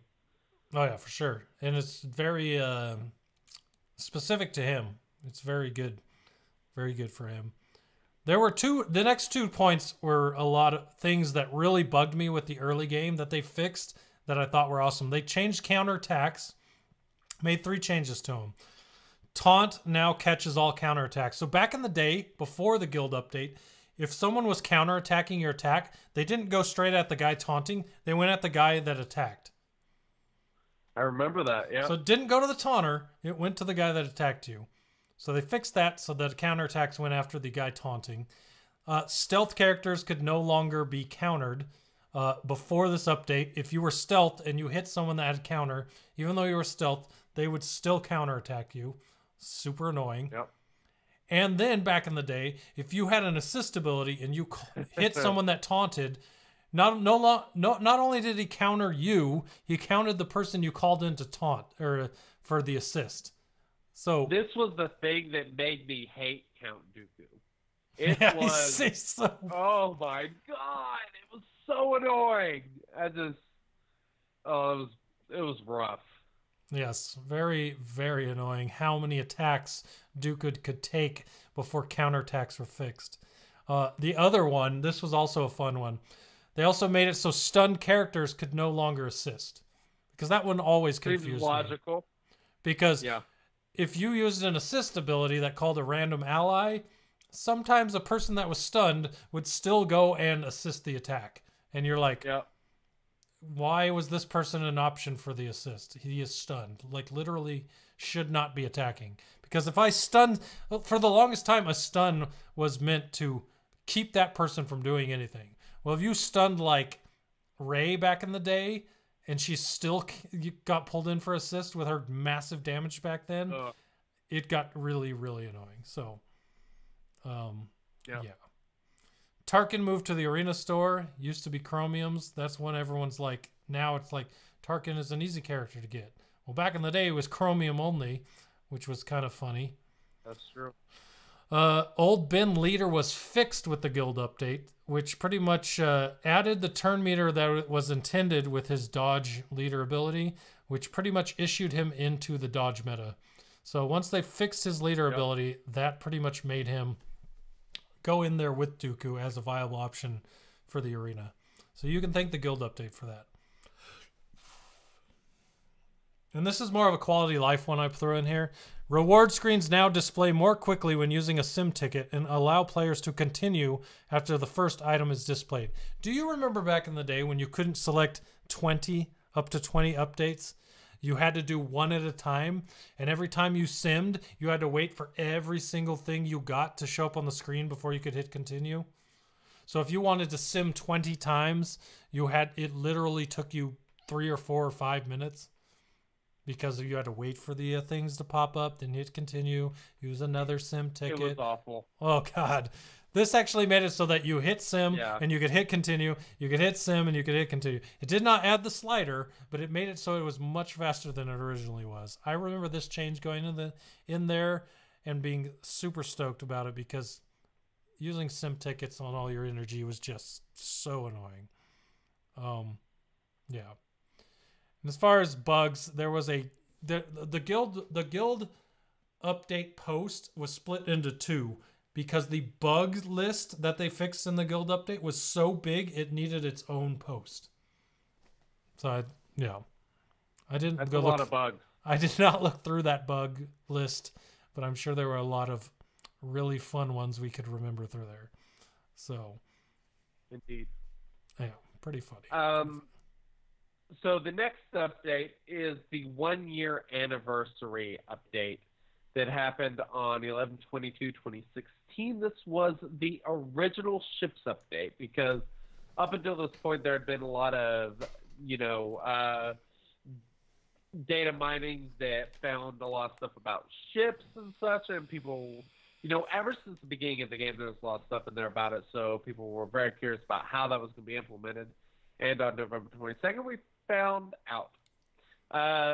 Ships were given to the players. They did, or we figured out they were going to do crew with the ships. It wasn't just going to be ships by themselves.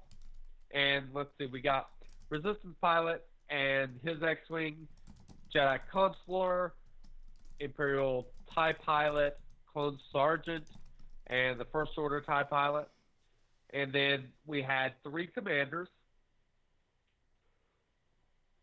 The only one that was not a commander in the beginning that is now is Grand Admiral Thrawn. So you've always had the option of Home 1X Executrix and Mace Windu's ship, whatever the name of that, the Endurance. Mm-hmm. The big thing, I remember there was one of these that I went bonkers on because I wanted this ship so bad. The tournaments that we used to have. There was one for, the reward was the TIE Advanced X1, which is Darth Vader's TIE Fighter. And I busted my ass trying to get in the top to get that thing unlocked. And I believe that's how I ended up getting it. Look at the next point. Oh. The exact same update, the 1 year the 1 year anniversary introduced ships, but also introduced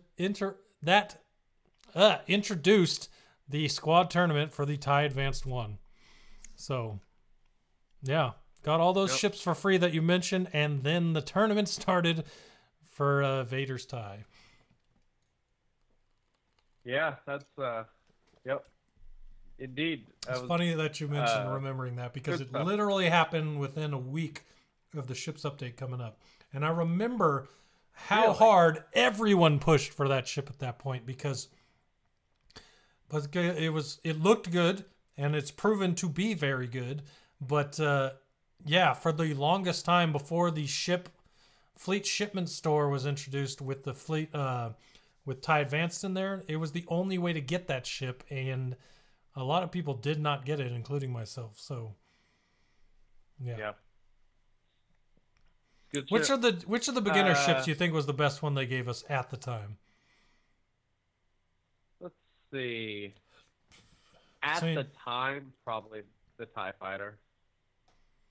I think it took a long time for people to realize that was the best one, because I think of all that is very yeah. Because for the Jedi longest time, I Consular had a was- Gear 9 Jedi Consular from getting Yoda, and I thought that Jedi Consular Starfighter was amazing at the early ships. And I'm like, I already got this dude geared. This ship is super fun. Nobody uses it now, but back then, that was fun. The funny thing that you mentioned there is that you said you already had Jedi Consular geared. And that's true. He was a good character at that point. So a lot of people that had been playing actually had Jedi Consular geared.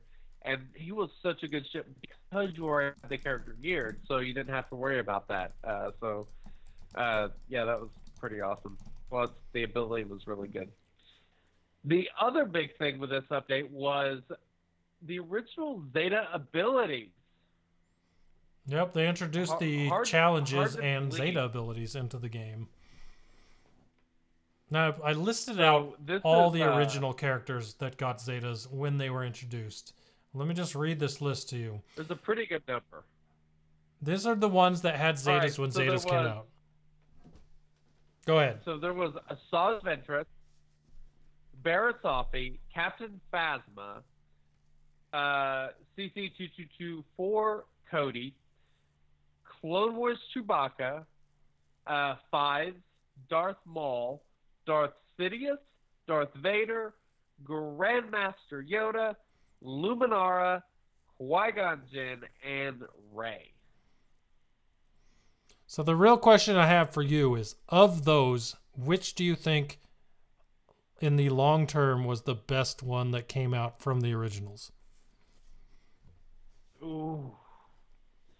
It's gotta be, I mean, Grandmaster Yoda and Asajj, I think, are the only two, like, really solid votes. Grandmaster's original Zeta was not that great. Okay, that's true. The That's ones true. he has now it was the are good. rework that made him awesome. Yeah, the that's original true. one That's he a good had point. was just to add tenacity up with his battle meditation, I believe. Yeah, I would like to know exactly what all these abilities were. I think Asajj was pretty similar to what it is now.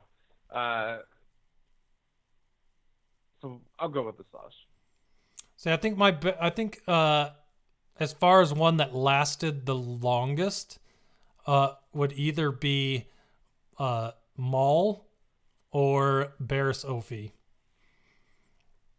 As far as Barriss lasted a long time. She was good. I mean, also the one so that caused the frustrating most ever. controversy when Zetas came out.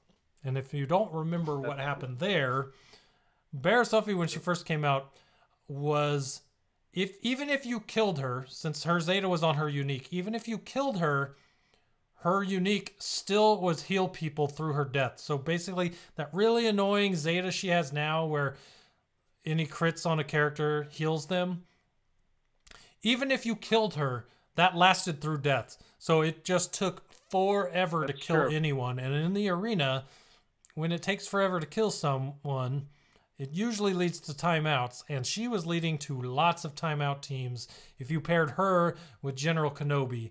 And until that bug was fixed, people kept Zetaing Barriss nonstop, even though they know she was broken. And in the end, they fixed her and was the one of two, now that we know of, 2 Zeta refunds. Barriss was the first one because so many people Zetaed her because of her bug that they gave the Zeta back to everyone. But yeah, that persisting through death, even after she died, that heal lasting forever was just such a bad Zeta bug that everybody wanted Barriss with a Zeta at that point. It was crazy. Yep. You'll like the next one. Sure. The next point. I You'll really love like this that one. next one, of course. This was the first Boba Fett rework, and this was when they added Bounty Hunter Resolve, which is his ability to ignore taunts, who was the first character that could do that, and his revive. So he did not get his Zeta yet. It was a couple months after this, which he got his Zeta, but he was awesome after this rework. Absolutely loved him. Yeah, that's that rework. I remember between that one and Kylo Ren, very near to each other. Those were definitely some of your favorite reworks in the game. That Bounty Hunter Resolve being added to him was just game-changing for him. And I remember you using him in Arena like crazy. So. And more controversy. This one, and in the long term, I think that people got the better deal with Android. But for the 1-year gift, iOS was given Wedge Antilles as 4-star character, plus a 2-star ship. Android was given Biggs 4-star character, plus a 2-star ship. Now, as you know, Wedge is a Cantina farm. Biggs is from Galactic War Store. So there was a big uproar that people were mad because Wedge had just become farmable, and now everyone on iOS was getting him for free. At that time, Wedge and Biggs were huge in the arena, that combination. So for iOS to get Wedge at 4-star for free and Android having to still farm him from Cantina, they were really, really upset about that. But in the long term, as far as ships go, they got the better deal because Big's ship was meta, and some teams still meta for the longest time. So in the end, it kind of worked itself out. But at that time, arena-wise, all the iOS players getting Wedge at 4-star and everyone on Android getting Biggs, who they probably already had at 7-star, was a big deal as far as rewards for the anniversary went. I thought that was... It was funny when I read this one, looking through the update, how much I remembered the uproar about this free gift. Yeah, and, Wedge's ship was crazy good back at that point. We didn't realize how good Big's ship was. It'd be a while before we figured that out, but Wedge was like the best attacker at the time. Yeah, and the other part to that is TIE Advanced really made Big ship shine because of his basic with the target lock, bringing that ton up really fast. Well, not everyone had TIE Advanced at that point because it was a tournament to win, and if you didn't get top 50, you didn't get the ship. So, it took a while for people to figure out Big ship was probably the better one, And in the long term, it probably ended up better for Android as far as ships went. But in arena-wise, people were not happy. So, yeah. That's true. So the other thing that, I mean, it had a rippling effect for the next 9 to 10 months. It was massive. And I didn't realize how big of a deal this was at the time. It was a long time before I realized exactly what they did and how big it was. And that was the fact that they had put Baze in the shard shop. That was the only place to get him. And him and Chariot were meta-defining for a very, very long time. I mean, they were just dealing with him was so frustrating. He was the first character in SWGOH history. He was the first character that I, at 3 stars, got to the highest gear I could in the game. Like, I remember, okay, I knew at this point in the game, after a year, that chromiums were a bad deal. But I wanted Chariot and Baze so bad for the arena at that point that I remember spending money on chromiums until I got Baze for the arena. Like, that's how bad I wanted him. Wow. Yeah. Yeah. And then he went into the shard shop. My Baze is still like level 74, gear 8, I think. I would like to finish him up for Territory War, but so much gear, I think I'll pass. I think you should probably do it for territory battles too. It's kind of important there. At least in phase 6. Not really. what Rogue One, okay, last phase, what do you get fair. phase wise, you know? Yeah, it depends on how we did on platoons, but usually four or 5 out of 6. Well, that makes sense too, because your Scarif Rebel Pathfinder's got to be decently geared, right? Yeah, he's gear 12.5, so he's okay. I figured he was because of the ship, so you do still have a tank to put in that team, so I guess it works out.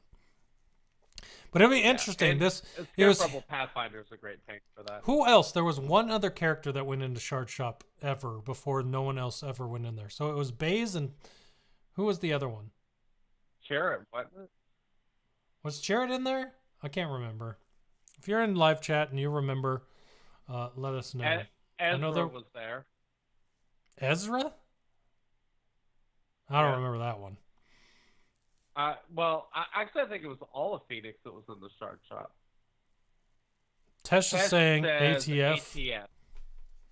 I think I remember that one. Yeah. General Grievous was always there. ATF, Baze. So, this is something that I wish they would do sometimes. Is add some characters in there. No. Shut up. No. I like my gear. Leave my gear alone, bro. I have so much Shard Shop currency that I still buy the gear every single. All of it. I buy it every refresh, and I'm still at 20,000 Shard Shop currency. So every refresh, I buy gear. Literally, how? How? No, you don't. You got me, but I do. You want it? I could take a screenshot and send it to you. I have almost 20,000 Shard Shop. You should quit farming characters that you have done, Dan.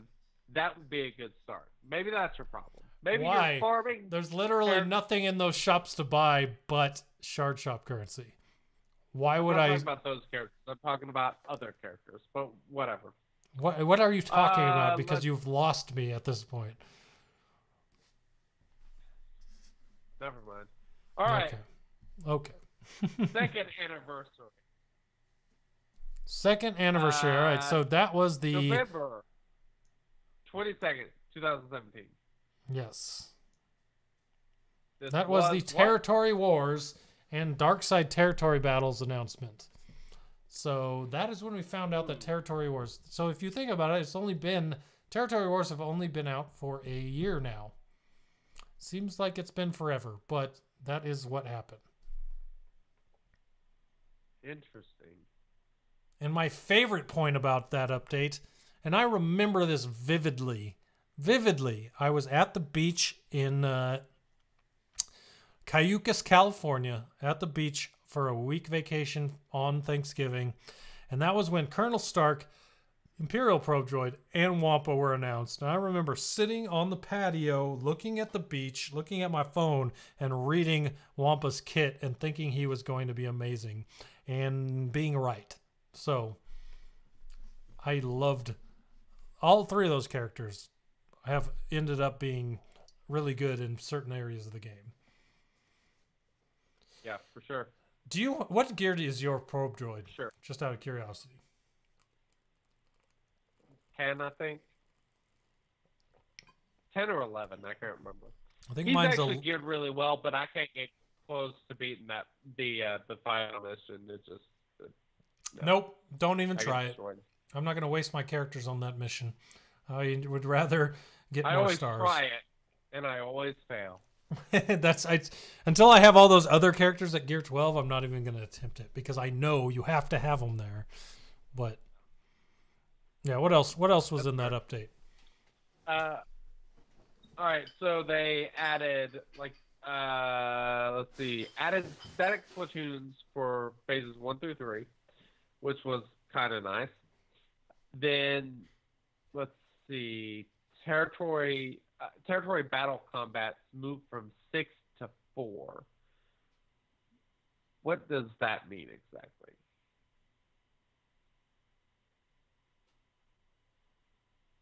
Dan ran off. Never mind. He's not going to answer. I'm assuming that means on the dark side, I believe. No, that can't be true. I'm not sure. Never mind. 48 hours of double drops everywhere. This is the thing that I'm curious to see if they possibly bring back in the 3rd year anniversary is double drops. It's something that they've done before, so it's something that you should definitely keep your eye on moving forward over this weekend, because that would be a possibility, I would think. The 25% crystal promotion, which we do have on the 1-pack now. Smugglers, they went farmable because that was actually really important for getting RJT. If you weren't already ahead on the smugglers, when they went farmable, you would have been in trouble for getting RJT that first time around. They added some territory battle and territory war officer tools, as well as the gifts of ability mats, Carboni, stun cuff, 15 Omegas, 20 Zeta mats, 3 Chewy shards, and, pretty similar stuff to what we're getting this year. The only thing is they haven't announced any double drops, but we got a lot of slicing material, so, we'll see if maybe they balance that out. H2 mentioned in the live chat that that was part of the announcement as far as Dark Side territory battles would only have 4 waves versus the 6. So he answered your question. Good old headphones. I could hear everything you were saying, but I couldn't answer because my microphone was in front of my face. Nice. But the 6 to 4 was, the waves. So Dark Side territory battles is 4 waves instead of 6 like Light Side territory battles. Indeed. So what are you predicting on this 3rd anniversary? I don't know. I put this in the notes because there was an update today that didn't have much in it, so we didn't talk about any of it. But that update did say that it was in preparation for the 3-year anniversary update. So what is coming? What's up? I really hope that... First year anniversary, ships. 2nd year anniversary, territory wars and Dark Side territory battles. No word yet on a big update for the 3rd anniversary. So I'm really hoping by next week, because I'm sure they're all on their holiday like we are, that we hear Grand Arena is coming soon. I'm hoping that will be the 3-year anniversary gift. Oh, I freaking hope so. God, I hope so. I cannot wait. I'm pumped. I'm really pumped. I hope that we get that, and I hope we get double drops. Fingers crossed. Fingers crossed. See, I can wait. I'm not really totally excited for it, but it makes sense for that to be the thing for this year. You know what I mean? Yeah, that'd be good. I wouldn't mind at all. And so this is right. I know we talked about this already, but the Grand Arena. They said that the Grand Arena is a stepping stone towards, figuring out who the best player in Swugga is or something like that. Mm-hmm. I'm really antsy to see, maybe they're cheering this the way they did last year with Territory Battles and Territory Wars, in which they bring in the Grand Arena and then they'll bring in, phase 2 of the Grand Arena, whatever that is, and kind of progress from there a little bit in making a little bit more one-on-one competitive type things in the game. That would be awesome. It'd be interesting to see if they do a ladder, basically like a leaderboard with just names That'd be and cool. guilds attached to it. I'm willing to bet they will. That would be... It'll be interesting to see what names are at the top of that. Indeed. Especially if there's ones that no one really... Names of people from guilds no one's ever heard of that just dominate the top of the leaderboard. That would be really cool to me. Like, who's this guy? Where'd he come from? One of the best players in the world that we didn't even know existed. Indeed. All right. So I think that pretty much covers the time capsule. However, you mentioned something there a second ago that I think we should really discuss. And that's the fact that you have these absolutely incredible, sexy headphones on your head that allow you to walk around your freaking house and still hear what I'm saying. How awesome is that? And you're able to do that because you have these awesome satellite headphones from Blue Design with Bluetooth technology that connect your phone or your computer, whatever, wirelessly and sound amazing. If you want a set of headphones, that would be a great Christmas gift to yourself, especially if you're a gamer. You would love these headphones. They are absolutely amazing. Or a set of the Lola headphones or a Yeti mic, whatever. If you want to go to bluedesigns.com and use that promo code SOPOD, you can go and get 20% off of your order. They have a lot of stuff there that I think all of you guys will love, that we highly endorse. They are very solid, really good products. Wouldn't recommend them otherwise. And yeah, as Tesh says in the live chat, if only my internet could keep up with the awesomeness of the microphone. A very similar comment to what I was going to make. You started a sounder, so it kind of took up some of your bandwidth and made it hard to hear. But guess what? I heard it all in my satellite headphones. So I knew what you were saying and what you were trying to get across. If you love the sound of this podcast, this thing right here, the Spark XL microphone, amazing. I love my headphones. This stuff is amazing. If you're getting into podcasting, if you're getting into streaming, if you're just a gamer that likes good sound and your guild or your clan or whatever to hear you, use this type of stuff. It'll really make your gaming that much better. And on top of that, using SOPOD at bluemics.com gets you 20% off. That is at least 1/5 of the entire price is gone immediately by using our code. So let's check that out if you have the chance. And I really want to hear from people, if you do buy them, what you think of them, because everyone that we've sent out our free giveaways to, and the people I know in our own guild that have bought stuff have really loved it. So if you do buy something, please tell us what you think of it, because it's good for us to know, it's good for Blue to know, and they just continue to pump out good stuff. So Yep. all right. Yeah, Anything else? I think you should turn off the sweet jazz that is bogging down your internet. That's probably true. That wouldn't surprise me. My internet is kind of awful. However, I think it is time for this next thing.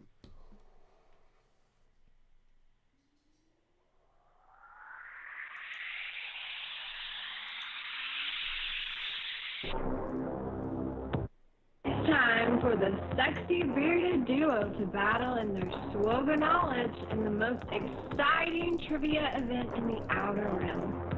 It's time for the Shattered Order Trivia. May the Force be with you. All right, it's time for this week's trivia, which I have affectionately named Tesh's Thanksgiving Casserole. So we got a little mishmash of different things in this week's trivia. And for some of you SWGA lovers that are not sports lovers, I might have a chance to beat you. So we got some NFL questions in here just for fun, and then along with SWGA questions. So this will really pit your knowledge and mine and put it to the test. So if you have your Kahoot app open, let me tell you what that pin is. If Adobe would, it's not working. All right, give me 2 seconds. We want slide number 2. All right, there we go. Your Kahoot trivia app number is 0111 Again, that is 0111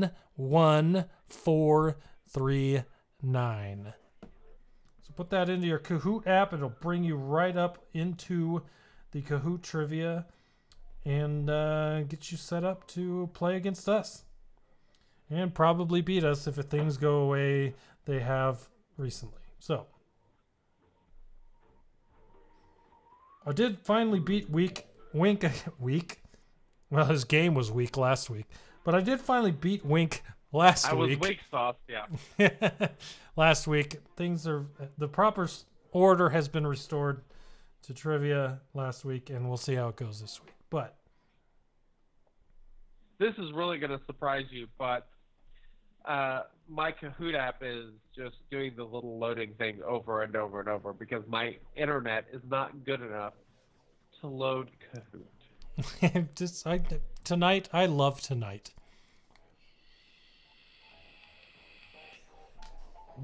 You just tell me when it loads. I'm restraining. All right, so here's the deal. While I am waiting on this bloody thing to load, I think we should mention, what are you doing after the show? I'm probably going to hang out in voice chat on our Discord server for maybe the next hour while I finish my dailies. And then, so if you all want to head from Twitch over to the Discord and come chat with me, I'll be hanging out there for a little while. That's a good idea. I like that. I think I will be there too. So this is something we're going to start trying to do after every show is a little after party in the live chat. Discord.me/Shattered Order. Make sure you go there and check that out. That is where you can find that, of course. And if you enjoy the show and want to chat with us, that's a great place to do it. Also, if you want to support the show, we would love you forever. You can sub to us on Twitch, especially if you have an Amazon Prime account for free. You can give a monthly sub, which is absolutely amazing. We love it when you guys can do that. Also, patreon.com/Shattered Order. Go and become a patron. We would love you forever. So, yeah, let's see. Did it load? Hey, there we go. All right, let's hope it loads the questions loaded faster than that. All right, so I am going to read the question, and then I will say to go, and then we will answer the question. So, are you ready, good sir? Yes, sir, I am. All right, first question is as follows. As follows. As follows. There we go. Now it's gone. All right. Now for something completely different. Which team has won the most games on Thanksgiving? Go. This is NFL teams. The answers are Vikings, Bears, Dallas, or Detroit Lions. I feel like this one's pretty easy. Wow! I was wrong. Holy crap! Color me surprised. So was I, actually. I did not even pick my own team. So for those of you that don't know, the Vikings and the Bears do not play every Thanksgiving, but the Cowboys and the Lions do. And historically, the Lions are a pretty bad team, but apparently not on Thanksgiving because they have a better record than the Cowboys on Thanksgiving. So there's that. That is crazy. Wow. I am super surprised. I'm glad you picked the same as me. I thought watching the Lions lose every year was a tradition, but not as much as I thought. I like Chicken Bottom. Where's the who cares this is Star Wars option? There's only 3 questions as far as I know on NFL stuff. So you can get them all wrong with us and still be good to go. One of the following teams has never played on Thanksgiving Day. Which one? Bucks, Panthers, Chargers, Jacksonville. Ooh.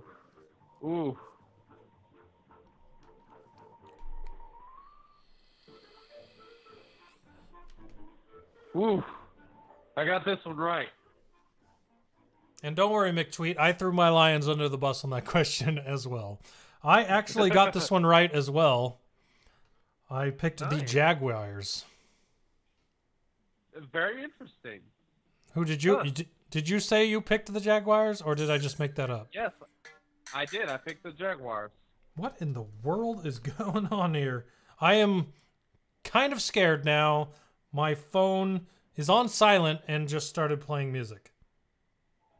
Well, that's probably not good. It's possessed, and I mean, if you look at it, it's completely cracked. It looks like it's possessed. I don't know. That was really weird and scary. All right, next question. Who was the first winner of John Madden's Turkey Leg Award in 1989?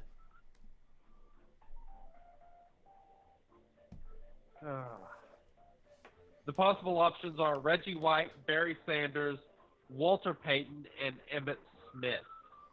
2 of those I immediately threw out because I'm pretty sure Emmitt Smith and Barry Sanders either were not in the league or very, very young rookies. So yeah, I know Barry played for 10 years, so that was probably his rookie season. See, I don't remember where Reggie White was playing at the time because the Packers didn't sign him until 92. I believe it was 92. I picked Barry Sanders just because, Because the Lions I figured play on it would Thanksgiving. Lions or a Cowboy was kind of my guess, but Reggie White. Interesting. I picked Reggie White, so there's that. Wow, well done. All right, next question. Let's see what we got. All right. Question 4. One more NFL question. In Thanksgiving Day games only, Packers are second only to the Lions in this. They've had 20. This is Thanksgiving Day games only, and go.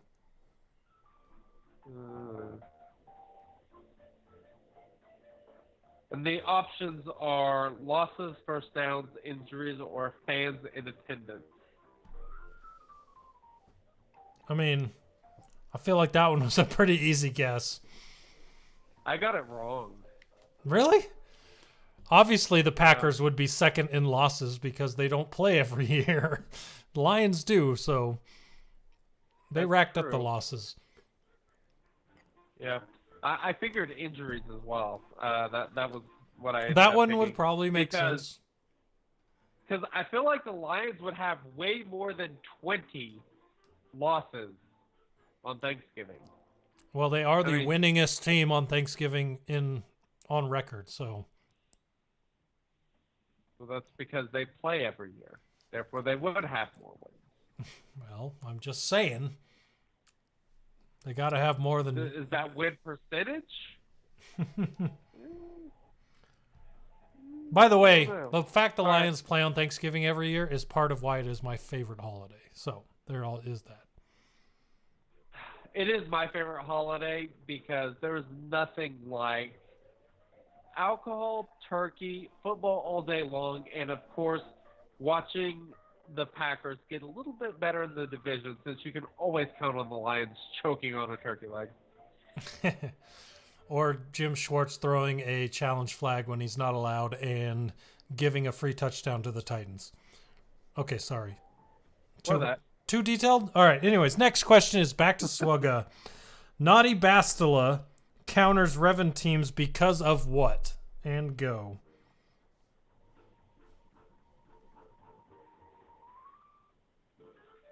And the possible options are greater defense for her leader. She makes Revan lose focus, all her turn meter, corrupted battle meditation. I will say this. I feel like, I feel like an attractive, strong female character should cause Revan to lose focus. However, I'm not convinced that's an answer.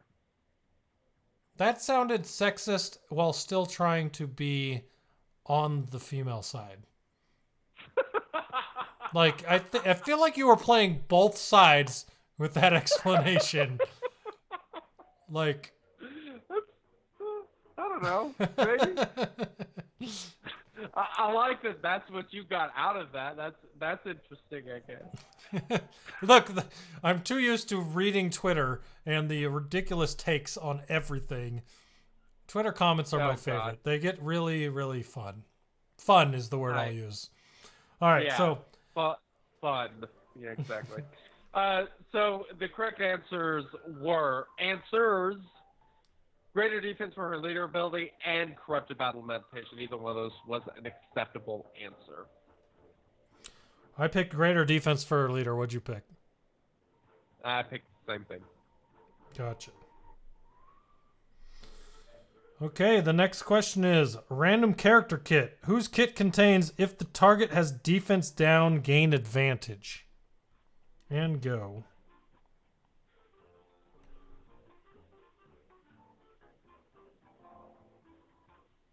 This is hard. I don't know the answer to this, so I'm gonna lose my streak. Possible options: Captain Phasma, First Order Executioner, Resistance Trooper, and First Order Special Forces. Oh no! I should have gone with my instinct. Oh, what did you pick?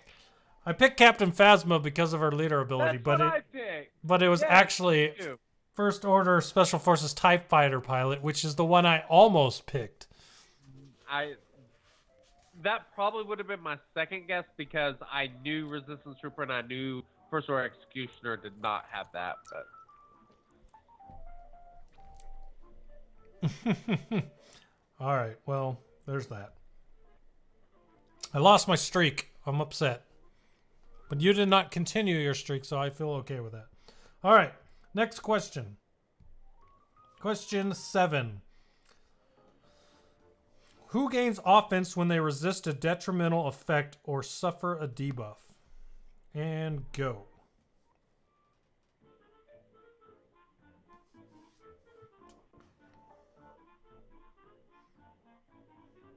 More questions I don't know the answer to. possible options are Chewbacca, Rebel Officer Leia Organa, Veteran Smuggler Han, or Magma Trooper. Well, I definitely should have gone with my first pick, and I went with my second again and got it wrong. So I picked Veteran Smuggler Han. What'd you pick? I picked Jerry, aka Magma Trooper. Good old And the correct Jerry. answer was either of those. Rebel Officer Leia Organa. By the way, I should mention in the podcast poll, something someone wrote in for when they listen is, I listened back when there were still Jerry facts. Please bring them back. So maybe I'll have one at the end of trivia. Ooh, that would be exciting. Maybe I'll give you a Jerry fact. All right. I like Next up. Who has this Zeta? If X has full health, 100% counter chance, otherwise 100% offense. And go.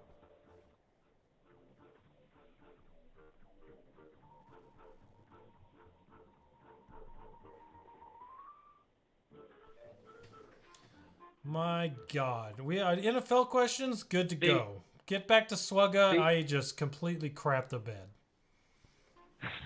The options were Sabine Wren, Visa Samar, Night Sister Initiate, and Grand Moff Tarkin. Which incorrect answer did you pick? I picked Visa's Mar because I know she counters. Ah. I think, well, okay, I should say I know she counters. I think she counters. I selected Night Sister Initiate, the correct answer. Look at Well, that's certainly interesting. I am willing to bet that that was a guess. I kind of had an idea because I remember there was actually, she was really good for, God, what team was it? There was some heroic Sith Raid team in which this Zeta was useful for some reason. I don't remember what it was. I think it was Deathstorm in Phase 3. You could either use Initiate or you could use Spirit. Yeah. Something like that. All right, well, that sucks. Oh, well. Where are you All at right. point-wise? That's what I want to know. I am at 2888 currently. Oh, okay, well, You're then probably ahead of me. I'm good. I'm not worried about this last one. All right, thank goodness. Whose kit contains, if the assisting ally is a droid, both gain 75% crit damage? And go. Possible options are T3M4, IG86, L337, and BB8.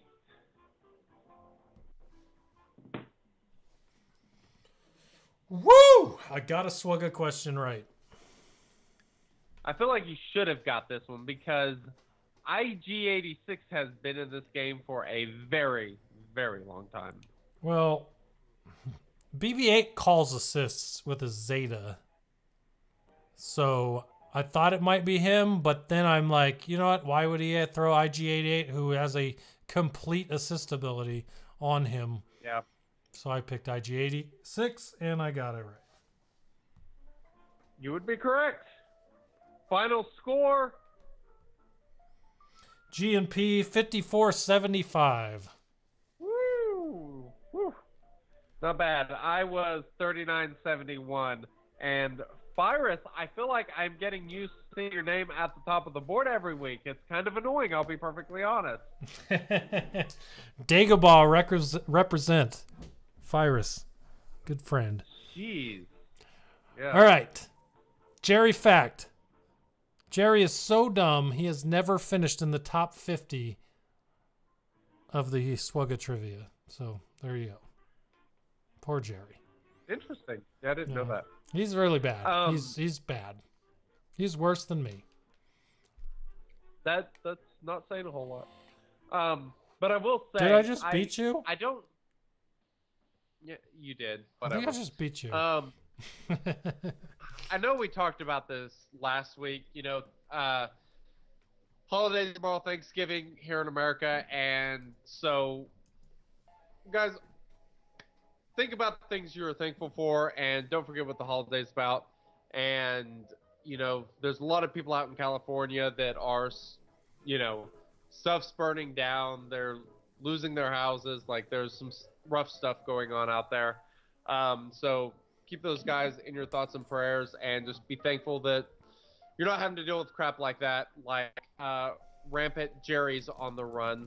I have a feeling that maybe what's going on out there in California is the Empire let all the magma troopers loose. That's kind of what it seems like. So keep those guys in your thoughts. And, of course, make sure you check out our YouTube channel, youtube.com/shutterorderpod, discord.me/shutterorder. If you want to come chat with us, we're about to jump in there and jump on the voice chat. If you're listening to this live, if you're listening to us on the podcast, thank you for listening. We really appreciate it. And is there anything else? I cannot think of anything. I think we covered it all. I think that's it for this week. We still managed to talk for 2 hours and 20 minutes about absolutely nothing. So beautiful. We're good at it. Thank you all for hanging out with us and entering the DeLorean as we traveled back to the future and talked about some of the crazy things that have happened in this game in the 3 years it's been out. We appreciate everyone that hung out and everyone listening to this right now on the audio podcast. So thank you again, and enjoy your Thanksgiving. Go Lions, and we will check you later. Later.